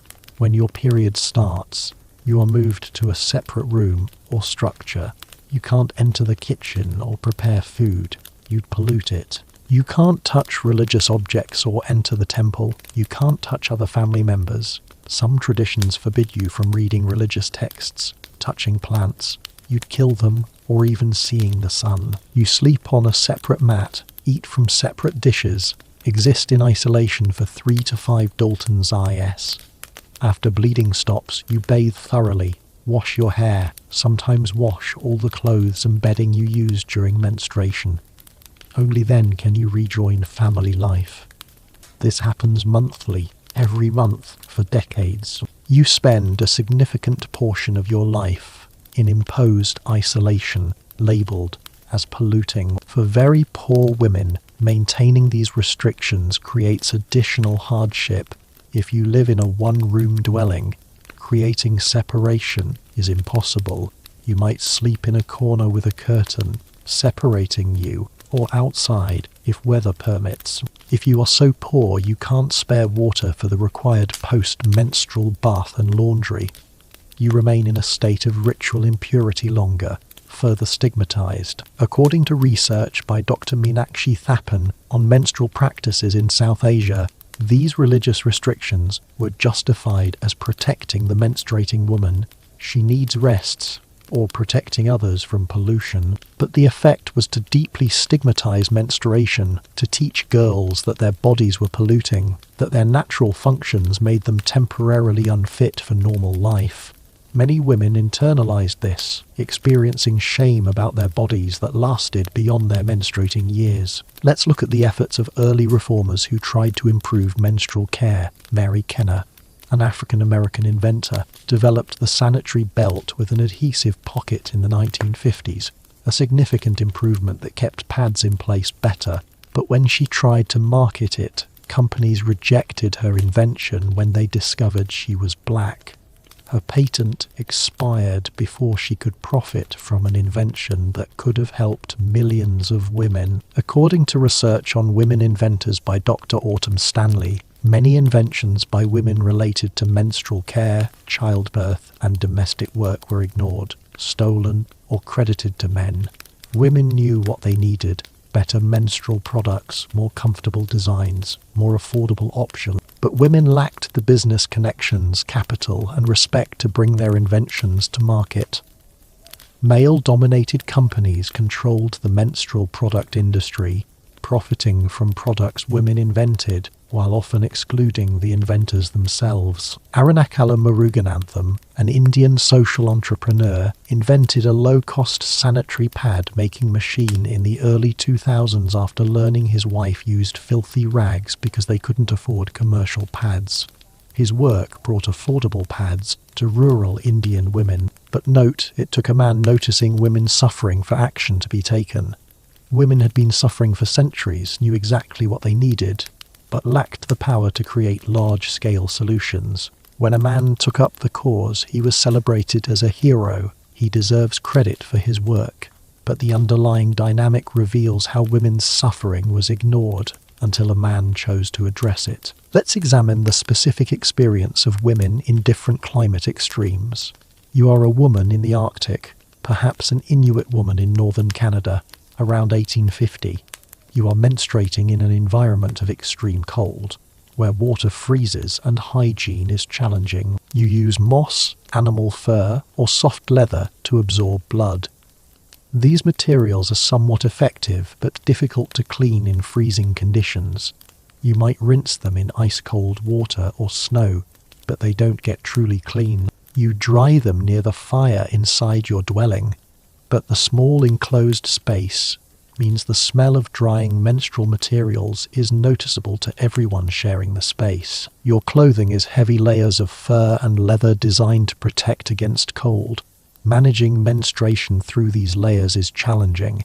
You can't easily check or change absorbent materials without partially undressing, which risks dangerous cold exposure. You might wait longer than ideal between changes, allowing materials to become overly saturated. The extreme cold affects your period itself. Your body is under stress from cold, from limited food in winter, from the physical demands of Arctic life. Your periods might be irregular, unusually painful, or even stop temporarily during times of extreme hardship. According to research by Dr. Janet Mancini-Bilson on Inuit women's lives, managing menstruation in Arctic conditions required ingenuity and endurance. Women used available natural materials, managed in tiny crowded dwellings with no privacy, and did so while performing the physically demanding work necessary for survival. The combination of extreme cold, limited resources, and cultural silence around menstruation created unique challenges. Or consider the opposite extreme. You are a woman in a desert climate, perhaps North Africa or the Arabian Peninsula, 1700. Extreme heat creates different challenges. Blood and sweat soak your absorbent materials simultaneously. The smell develops quickly in heat. Flies are attracted to the blood smell. You are constantly battling insects that swarm around you, landing on your clothes, trying to reach the blood. Water is precious in desert climates. Using water to wash menstrual cloths feels wasteful when water is needed for drinking and cooking. You might wash cloths minimally or not at all, reusing them despite the bacterial growth. The heat accelerates bacterial multiplication. Cloths that might be relatively safe to reuse in cooler climates become infection vectors in the heat. You develop more vaginal infections than women in temperate climates. The combination of heat, sweat, inadequate cleaning of menstrual materials, and limited water for personal hygiene creates perfect conditions. Chronic vaginal infections are your normal state. The burning, itching, foul-smelling discharge are constant companions you accept as the female condition. Let's examine the specific horror of toxic shock syndrome before it was identified. You are a woman in the 1970s, early days of super-absorbent tampons. You are using Rely tampons, a brand that will later be pulled from the market due to TSS deaths. But right now you don't know the danger. You insert a super-absorbent tampon and leave it in for 8 to 10 hours, maybe longer. The tampon is so absorbent you forget it is there. You might sleep with it in, work a full day with it in. The manufacturers advertise these tampons as staying fresh longer, allowing women more freedom. What they didn't know was that super-absorbent materials combined with prolonged use created perfect conditions for Staphylococcus aureus bacteria to grow and produce toxins. You start feeling ill, sudden high fever, vomiting, diarrhea. You have a rash that looks like sunburn. You feel dizzy and confused. Within hours, you are seriously ill. Your blood pressure drops. You are going into shock. If you don't get to a hospital quickly, you'll die. At the hospital, doctors are puzzled. Some haven't heard of toxic shock syndrome yet. It is newly identified. Some don't connect it to tampon use. If you are lucky, a doctor recognizes TSS and treats you aggressively, removing the tampon, giving antibiotics, supporting your blood pressure. You might survive, but with lasting damage, organ failure, tissue death requiring amputation of fingers or toes, chronic health problems. If you are unlucky, you die. You die from using a menstrual product the way the manufacturer told you to use it. You die from a condition that wasn't adequately researched before superabsorbent tampons were marketed. You die because profit was prioritized over safety. According to research by Dr. Philip Tierno at New York University, who studied the TSS tampon link, at least 38 women died from TSS in 1980 alone. The actual number was likely higher. Some TSS deaths weren't recognized as such. These were young, healthy women who died because they wanted to manage their periods conveniently. The tragedy revealed how even modern menstrual products, marketed as safe and liberating, could kill when profit motives outweighed adequate safety testing. Patricia Kame, aged 25, died of toxic shock syndrome in 1980. According to court testimony analysed by legal scholars, Patricia had been using Rely tampons as directed. She developed TSS symptoms rapidly, went into shock, and died within 2 days despite aggressive medical treatment. Her mother, Ellen Kame, became an advocate for TSS awareness, testifying at hearings and suing Procter & Gamble, Rely's manufacturer. Her advocacy helped force better regulation of menstrual products and mandatory warning labels about TSS. But Patricia was dead, killed by a product marketed as a modern convenience. Let's examine the intersection of poverty and menstrual care in the industrial age. You are a working-class woman in New York City, 1920s. You work in a garment factory for low wages. Menstrual products exist.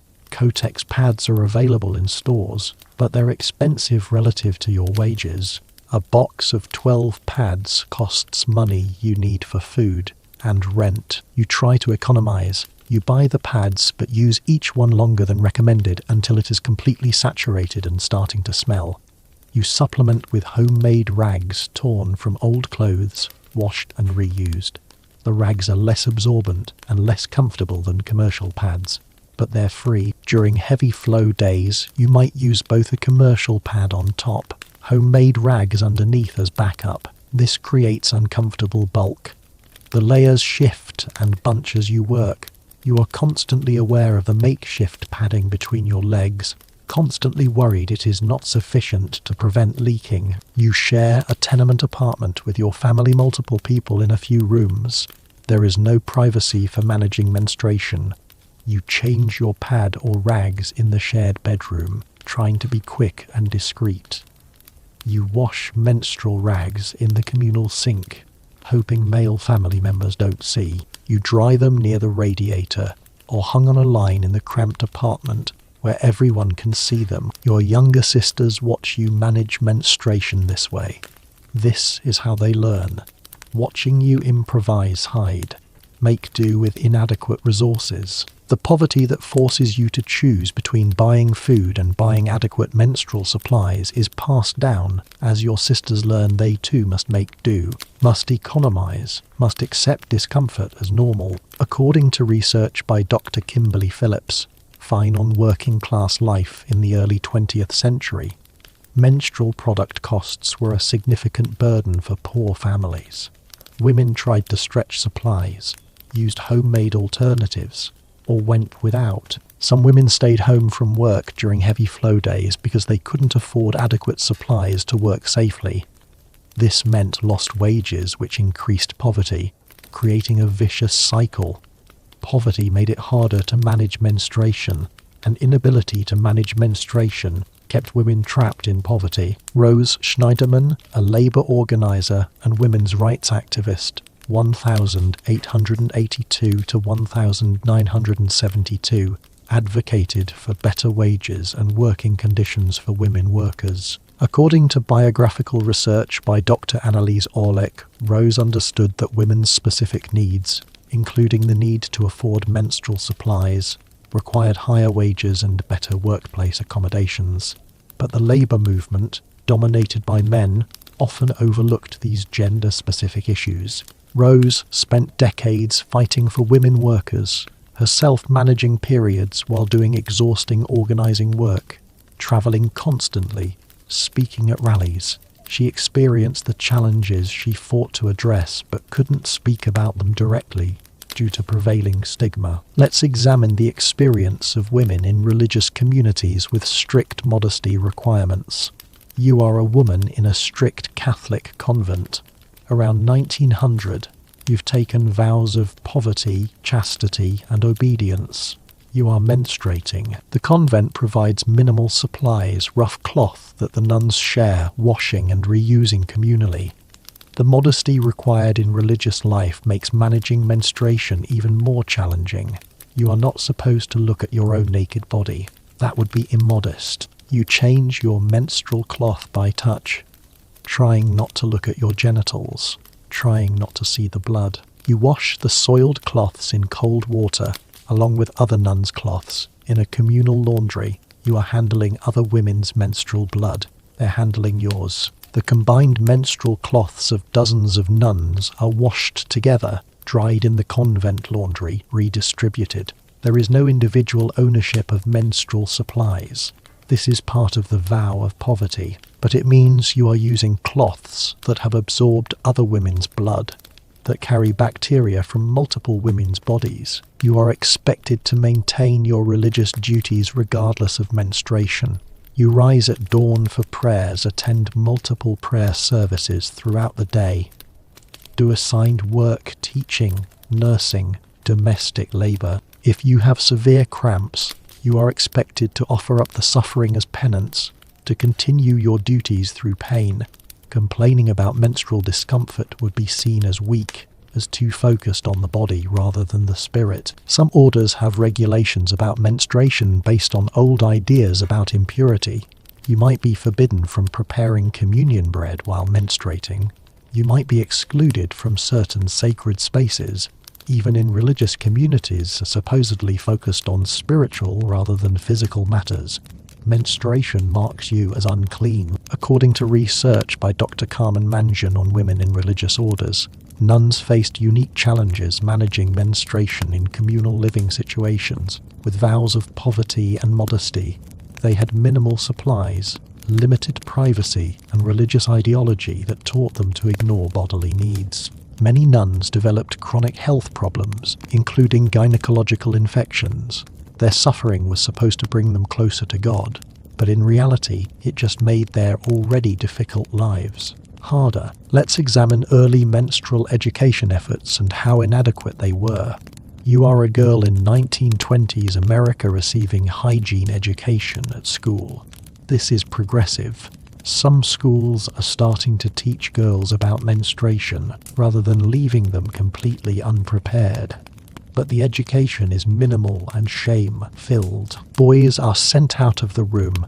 A female teacher or school nurse talks to the girls. She uses euphemisms. Monthly is becoming a woman. Your time. She shows diagrams of the reproductive system, but seems deeply uncomfortable. She explains that girls will bleed monthly after reaching a certain age, that this is normal, that they should be prepared. She tells you to use sanitary napkins, shows you the belted pad system, explains you should change pads regularly, but she doesn't explain how much bleeding is normal, how to recognize problems, what to do about pain. She doesn't address infections, complications, or the reality that commercial pads are expensive, and not all families can afford them. The underlying message, despite the attempt at education, is shame. You should manage menstruation invisibly. No one should know when you are menstruating. The blood is disgusting and must be hidden. Your body is a problem you must solve privately. and never discuss. You leave the lecture with basic information, more than your mother had, but still deeply confused and ashamed. You know menstruation will happen, but don't really understand why. Don't know what to expect in terms of pain or flow. Don't have language to ask questions or describe problems. The partial education is better than nothing, but still profoundly inadequate. According to research by Dr. Joan Jacobs Brumberg on girls' development and education, menstrual education in the early to mid-20th century was characterized by minimal information and maximum shame. Schools taught just enough to prevent girls from being completely shocked by menarche, but framed everything in terms of hygiene, staying clean, hiding evidence rather than health or normal physiology.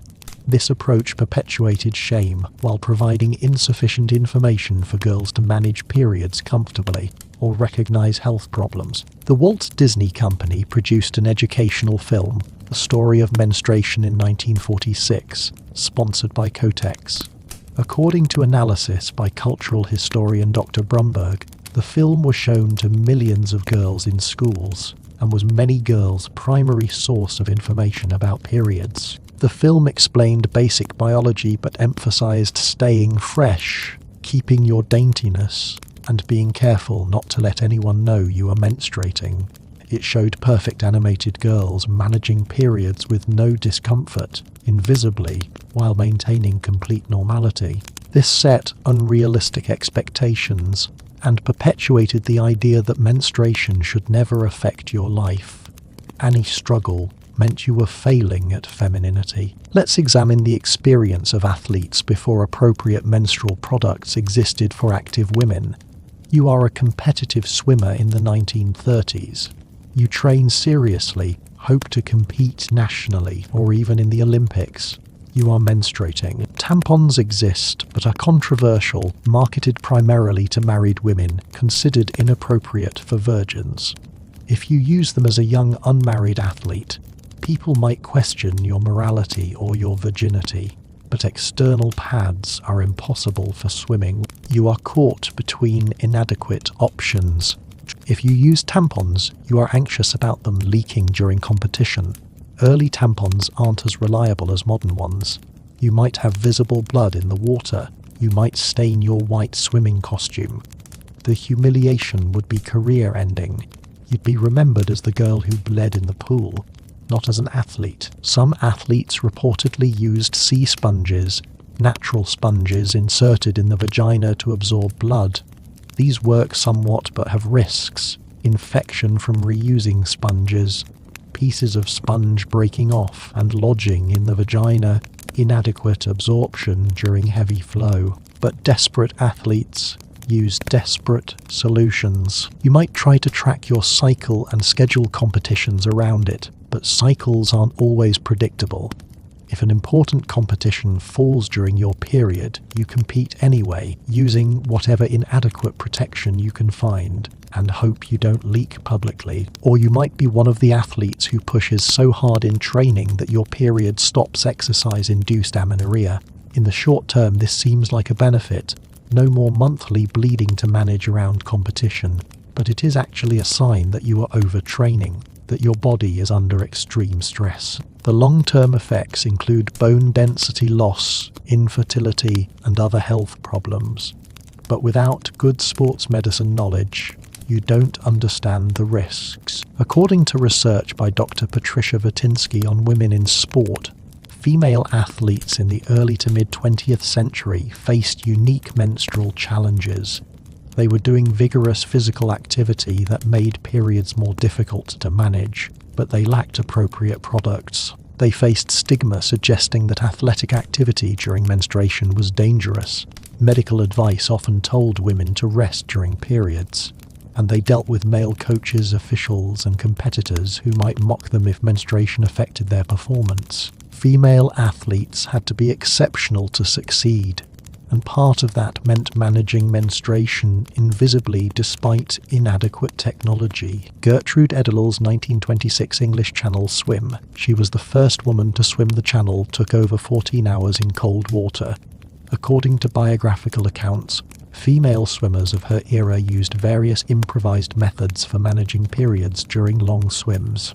Some used tampons despite stigma, some used inserted sponges, some simply bled and hoped the vast amount of water would dilute the blood invisibly.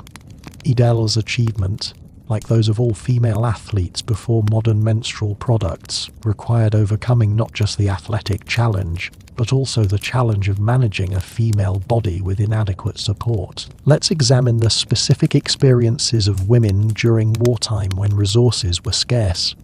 You are a woman in Britain during World War II, around 1943. Rationing is in effect. Many consumer goods are scarce or unavailable. This includes menstrual products. Before the war, you used commercial pads, Kotex or similar brands. Now supplies are irregular. The cotton and materials used to make pads are needed for military purposes, bandages, uniforms. What civilian supplies exist are expensive and hard to find. You might wait in long queues, hoping a shop has pads in stock, only to find they've sold out. You revert to old methods, making pads from cloth, just like your grandmother did. You cut up old sheets, worn out clothes, whatever fabric you can spare. But fabric itself is rationed. You are patching existing clothes because you can't get new ones. You are using every scrap of fabric for necessary purposes. Using precious fabric for menstrual pads feels wasteful, but you have no choice. You wash and reuse these homemade pads, using your limited ration of soap and hot water. Fuel is rationed too. The wartime economy has forced you backwards in time, using the same methods women used in the 19th century, despite living in the modern 1940s. If you are working in a war industry, munitions factory, aircraft manufacturing, other war work, you are doing physically demanding work while managing periods with inadequate supplies. The factories operate 24/7 with long shifts. You work 10 to 12-hour shifts, sometimes longer. You can't easily take breaks to change menstrual pads. Facilities are crowded, dozens of women sharing minimal toilet facilities. You work with dangerous materials, explosives, toxic chemicals, heavy machinery.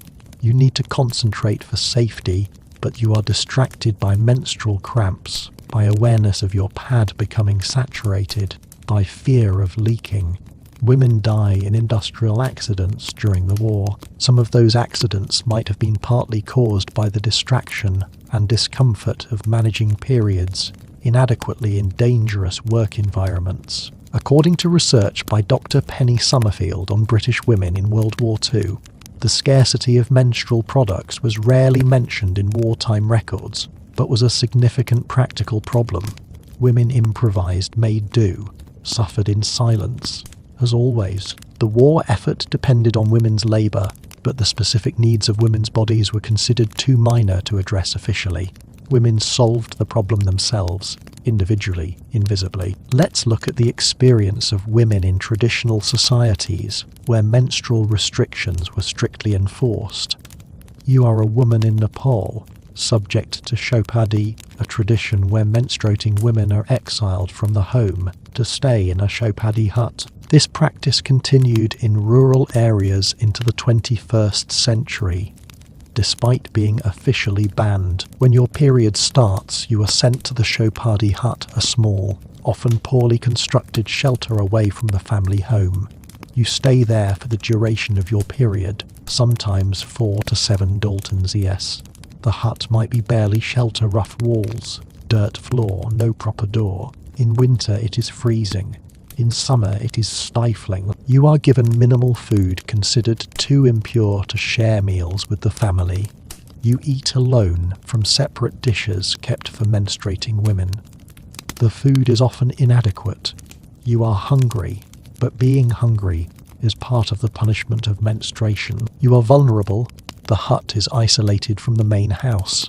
Men might attack you, knowing you are alone. Animals might enter the poorly secured structure.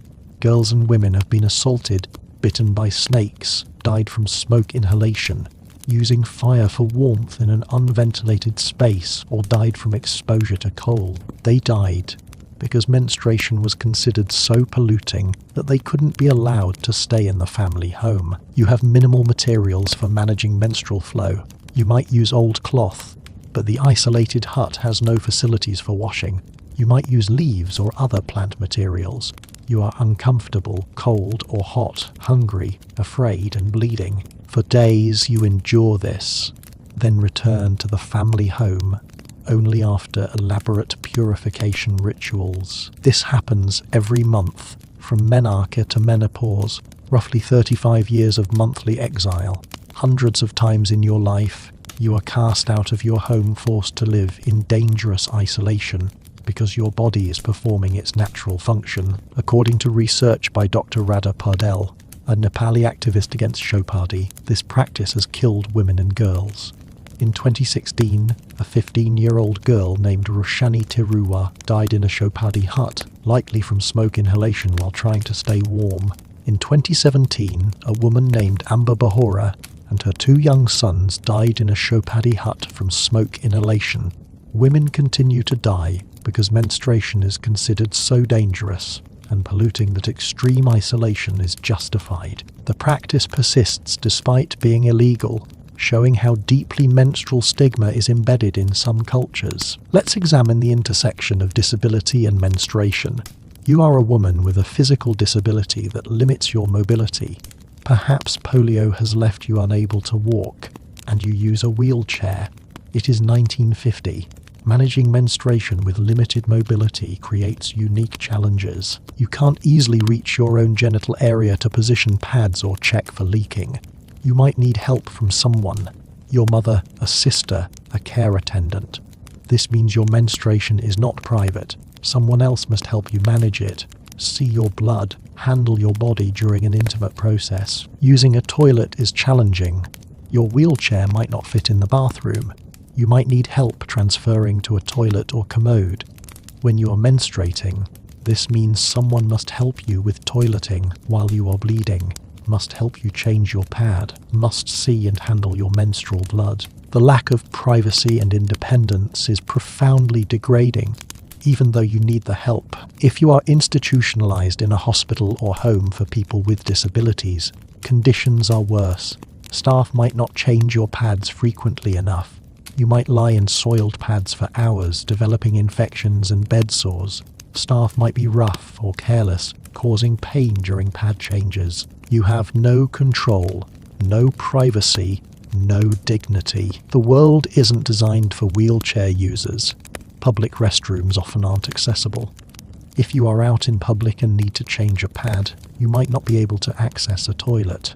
You might have to wait hours until you return home, bleeding through your pad, developing a visible stain, unable to do anything about it. According to research by Dr. Tom Shakespeare on disability and sexuality, women with disabilities face particular challenges around menstruation and other bodily functions. They often lack privacy and control over their own bodies. Menstruation, already stigmatized, becomes even more challenging when combined with disability. Many women with disabilities reported feeling humiliated by having to depend on others for menstrual care, having their bodies handled by caregivers who might be impatient or unkind. Helen Keller, deaf-blind from childhood 1880 to 1968, menstruated for approximately 35 years while managing her significant disabilities. She needed help with many daily tasks. According to biographical research, her teacher Anne Sullivan likely helped her with menstrual care during her younger years, and later her companion Polly Thompson assisted. Helen Keller wrote about many aspects of her life, but never about menstruation. It was too private, even for someone who wrote openly about other challenges of disability. Yet managing periods while deaf and blind, needing assistance for intimate care, added another layer of challenge to an already difficult life. Let's look at the experience of women sex workers in different time periods. You are a sex worker in Victorian London, 1870. You are menstruating, but you can't afford to stop working. You need money to survive. You have to continue seeing clients while menstruating. You try to hide it. You use vinegar douches, harsh acidic rinses that are supposed to mask the smell of menstrual blood. The vinegar burns your vagina, which is already irritated from frequent intercourse and chronic infections. The burning is intense, but you believe it is necessary to hide your period from clients. You insert sponges soaked in vinegar into your vagina to absorb blood. The sponges absorb some blood but are ineffective during heavy flow. Blood leaks past the sponges. Clients discover you are menstruating. Some are disgusted and refuse to pay full price. Some demand discounts because you are menstruating. Some are violent. They feel deceived. They hurt you. The sponges cause infections. They're not sterile. They're reused without proper cleaning. Small pieces break off and remain in your vagina, becoming infected. You develop foul-smelling discharge, pelvic pain, fever. You are sick but can't afford to stop working. You service clients while running a fever from pelvic infection. Some clients specifically seek out menstruating women. They find it arousing or believe menstrual blood has medicinal properties. Some cultures believed sex with a menstruating woman could cure venereal disease, which is medically false. You are exploited specifically because you are menstruating, subjected to specific requests that are degrading and painful. According to research by Dr. Judith Walkowitz on prostitution in Victorian England, sex workers faced impossible choices around menstruation. They needed to work to survive, but were least able to work safely during periods. Many developed serious infections from continued sex work while menstruating, and from the methods they used to hide menstruation from clients. The intersection of stigma, poverty, and exploitation created tremendous suffering. In the early 20th century, red light districts in cities like New Orleans or San Francisco had their own subcultures. Sex workers in these areas sometimes had access to early tampons or medical devices designed to hide menstruation. According to historian Dr. Alicia Long, some sex workers used illegal abortifacients, drugs meant to induce abortion, but also sometimes used to delay or suppress periods.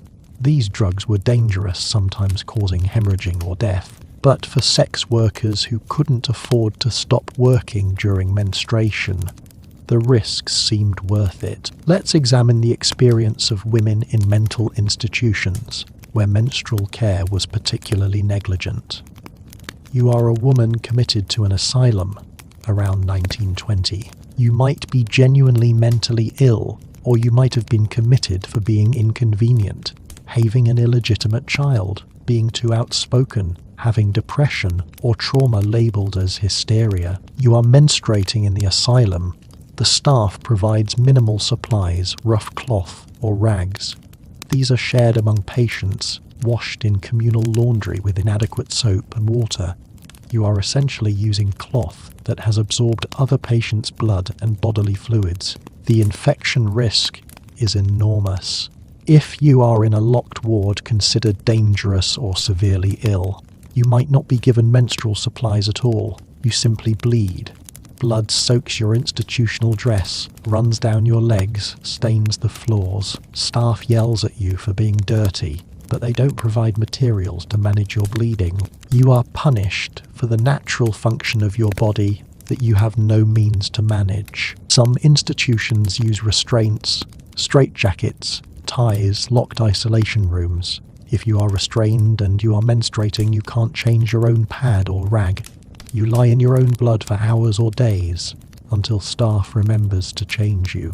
Blood dries on your skin and in your pubic hair. You develop rashes and infections from lying in dried blood. The staff, often poorly trained, overworked, sometimes cruel, might mock you for menstruating. They might call you filthy, suggest you are bleeding because you are sinful or cursed. They might withhold washing facilities as punishment. Your menstruation becomes another source of degradation in an already dehumanizing environment. According to research by Dr. Roy Porter on psychiatric institutions, conditions in mental asylums ranged from neglectful to abusive. Women patients' menstrual care was low priority. Many women developed chronic infections, uterine problems, and other gynecological issues from the neglect. Some women's mental health deteriorated further due to the degrading conditions, being forced to live in your own menstrual blood, being mocked for bodily functions, being denied basic hygiene. These experiences were traumatizing, even beyond the initial reasons for institutionalization. Zelda Fitzgerald, wife of F. Scott Fitzgerald, was institutionalized multiple times for mental illness, 1930s to 1940s. According to biographical research by Dr. Nancy Milford, Zelda spent years in various mental institutions. She was a menstruating woman for part of her institutionalization. The conditions she experienced, the lack of dignity, the inadequate care would have included managing menstruation in institutional settings. Her letters from institutions mentioned desperation, degradation, and longing for basic comforts and dignity. Menstruation, though never explicitly mentioned, was part of the bodily experience she couldn't control in environments designed to control every aspect of patients' lives. Let's look at women in frontier and pioneer situations. You are a woman traveling west in a wagon train, American frontier, 1850s. You are traveling for months, living in a covered wagon with minimal resources and no privacy. You are menstruating. You are on the trail, walking alongside the wagon or riding in it as it bounces over rough terrain. You are using cloth rags for your period. The rough ride jostles everything. Your rag shifts constantly. You feel wetness spreading, blood leaking, but you can't check or adjust. You are in full view of other families traveling with you.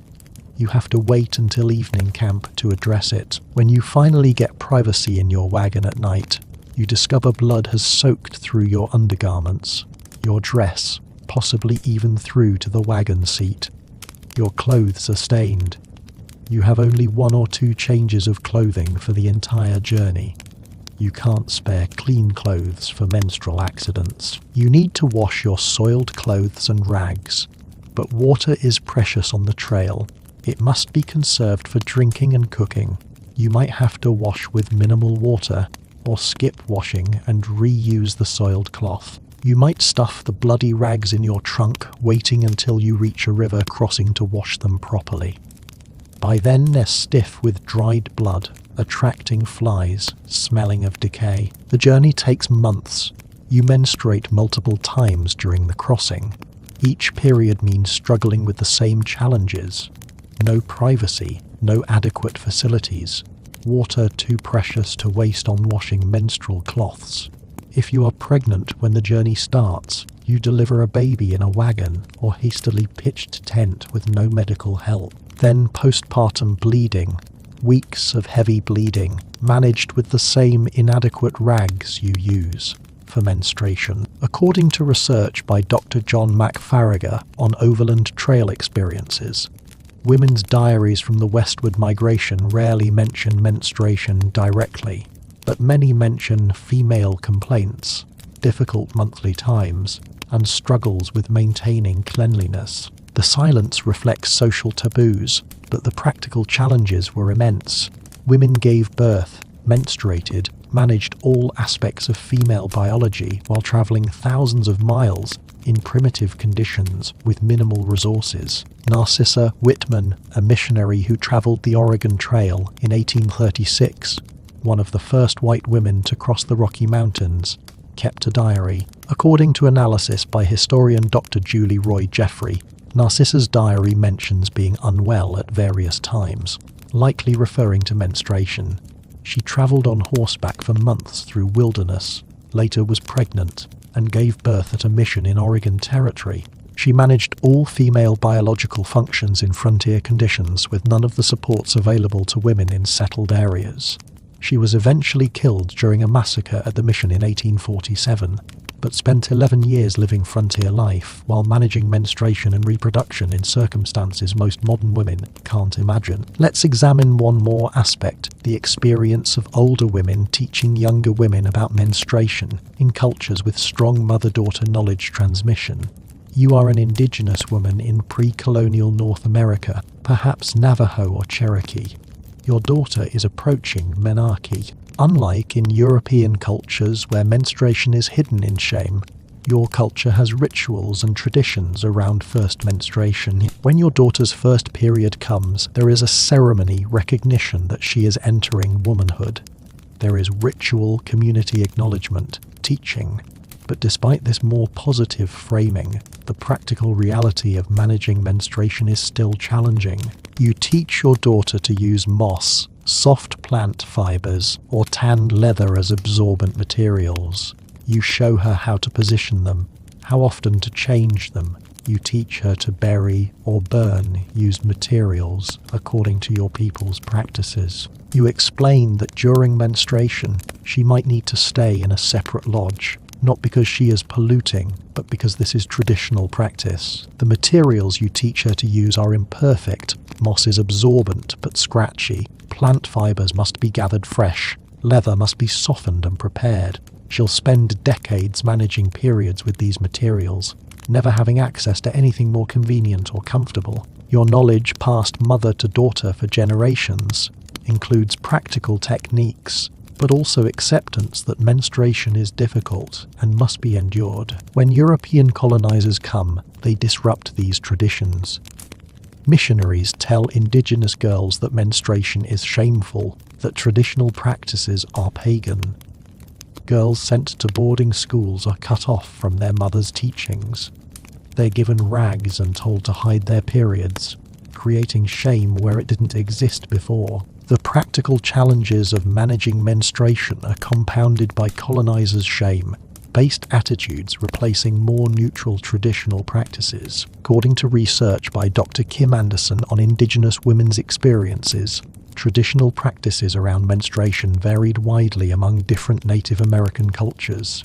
Some had menstrual seclusion practices, some had ceremony and celebration, some treated it matter-of-factly, but colonization disrupted these practices, imposing European shame and silence. Indigenous girls lost the knowledge transmission from mothers and grandmothers, instead receiving inadequate information tainted with colonizers' shame-based attitudes. This was one of many ways colonization specifically harmed indigenous women. Let's examine the specific challenge of disposal. What happened to used menstrual materials before modern disposal systems? You are a woman in any pre-modern era. You've used cloth or other material to absorb menstrual blood. Now you need to dispose of it or clean it for reuse. Where does it go? If you are using reusable cloth, you wash it. We've discussed this. But even washed cloth eventually wears out. After months or years of absorbing blood and being washed repeatedly, the fabric deteriorates. It becomes threadbare, develops holes, no longer functions as a pad. Now you have blood-stained, worn-out cloth to dispose of. What do you do with it? You might burn it. Throwing old menstrual rags into the fire seems like safe disposal. But if you are poor, burning fabric feels wasteful. Maybe that rag could be used for something else, as cleaning rags, stuffing for a pillow, patches for other garments. But it is blood-stained, obviously menstrual. Using it for other purposes means your menstrual blood becomes visible in other contexts. Most women choose to burn it, accepting the waste to preserve modesty. If you are using disposable materials, moss, leaves, plant fibers, disposal is slightly simpler, but still requires thought. You can't leave used menstrual materials visible. In rural areas, you might bury them or hide them in the forest. In cities, you might hide them in garbage, where they won't be noticed. The need to conceal all evidence of menstruation means extra work, even in disposal. In the era of early commercial pads, disposal becomes a different problem. You are using disposable pads, which is convenient, until you need to dispose of them. Public restrooms don't have sanitary disposal bins yet. You wrap the used pad in paper, carry it until you find a trash can, hope no one sees what you are disposing of. At home, you wrap pads in newspaper before putting them in household trash, hiding them so male family members won't see evidence of menstruation. The shame around disposal is so intense that some women hoard used pads rather than risk anyone seeing them in the trash. They accumulate pads in their bedrooms, creating serious sanitation problems, because the alternative, having someone see a menstrual pad, is unthinkable. According to research by Dr. Shara Vostral on the material culture of menstruation, disposal has always been a hidden labor of menstruation. Women must not only manage flow but also make all evidence disappear. This requires thought, planning, and work that men never have to consider. The disposal problem reveals how deeply menstrual shame is embedded.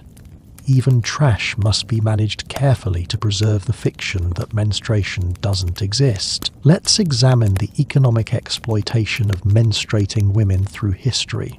Menstrual products, when they existed, were often expensive relative to women's wages. Even today, the tampon tax, sales tax on menstrual products as luxury items rather than necessities, continues economic exploitation. But this has deep roots. In the 19th and early 20th centuries, women earned substantially less than men for comparable work. A working-class woman might earn a third to half of what a man earned.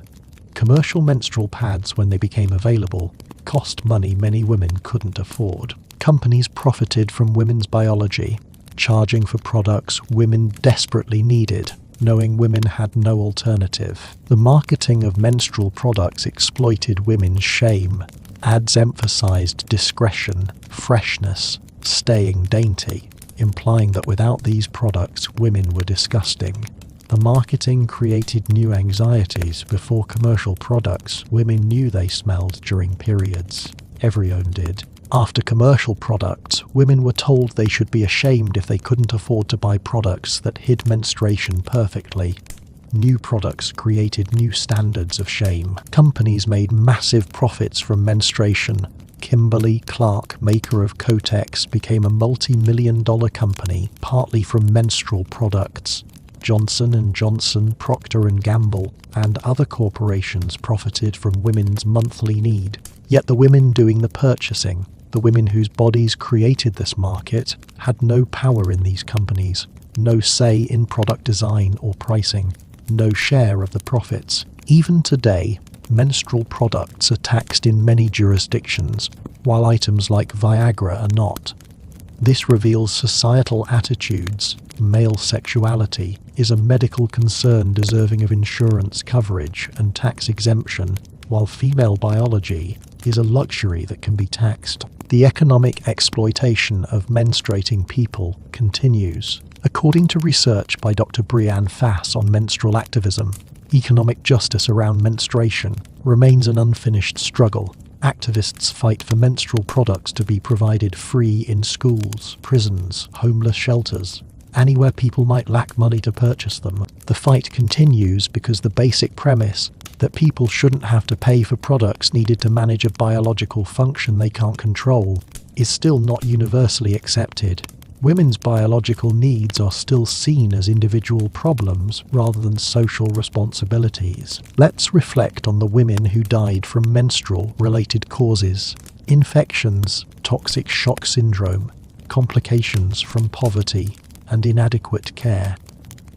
These deaths are rarely recorded as menstruation-related. Death certificates say fever, sepsis, internal inflammation. Never died from infection contracted from filthy menstrual rags or died from toxic shock from tampon use. But women died throughout history. Women died from infections that started with managing menstruation in unsanitary conditions.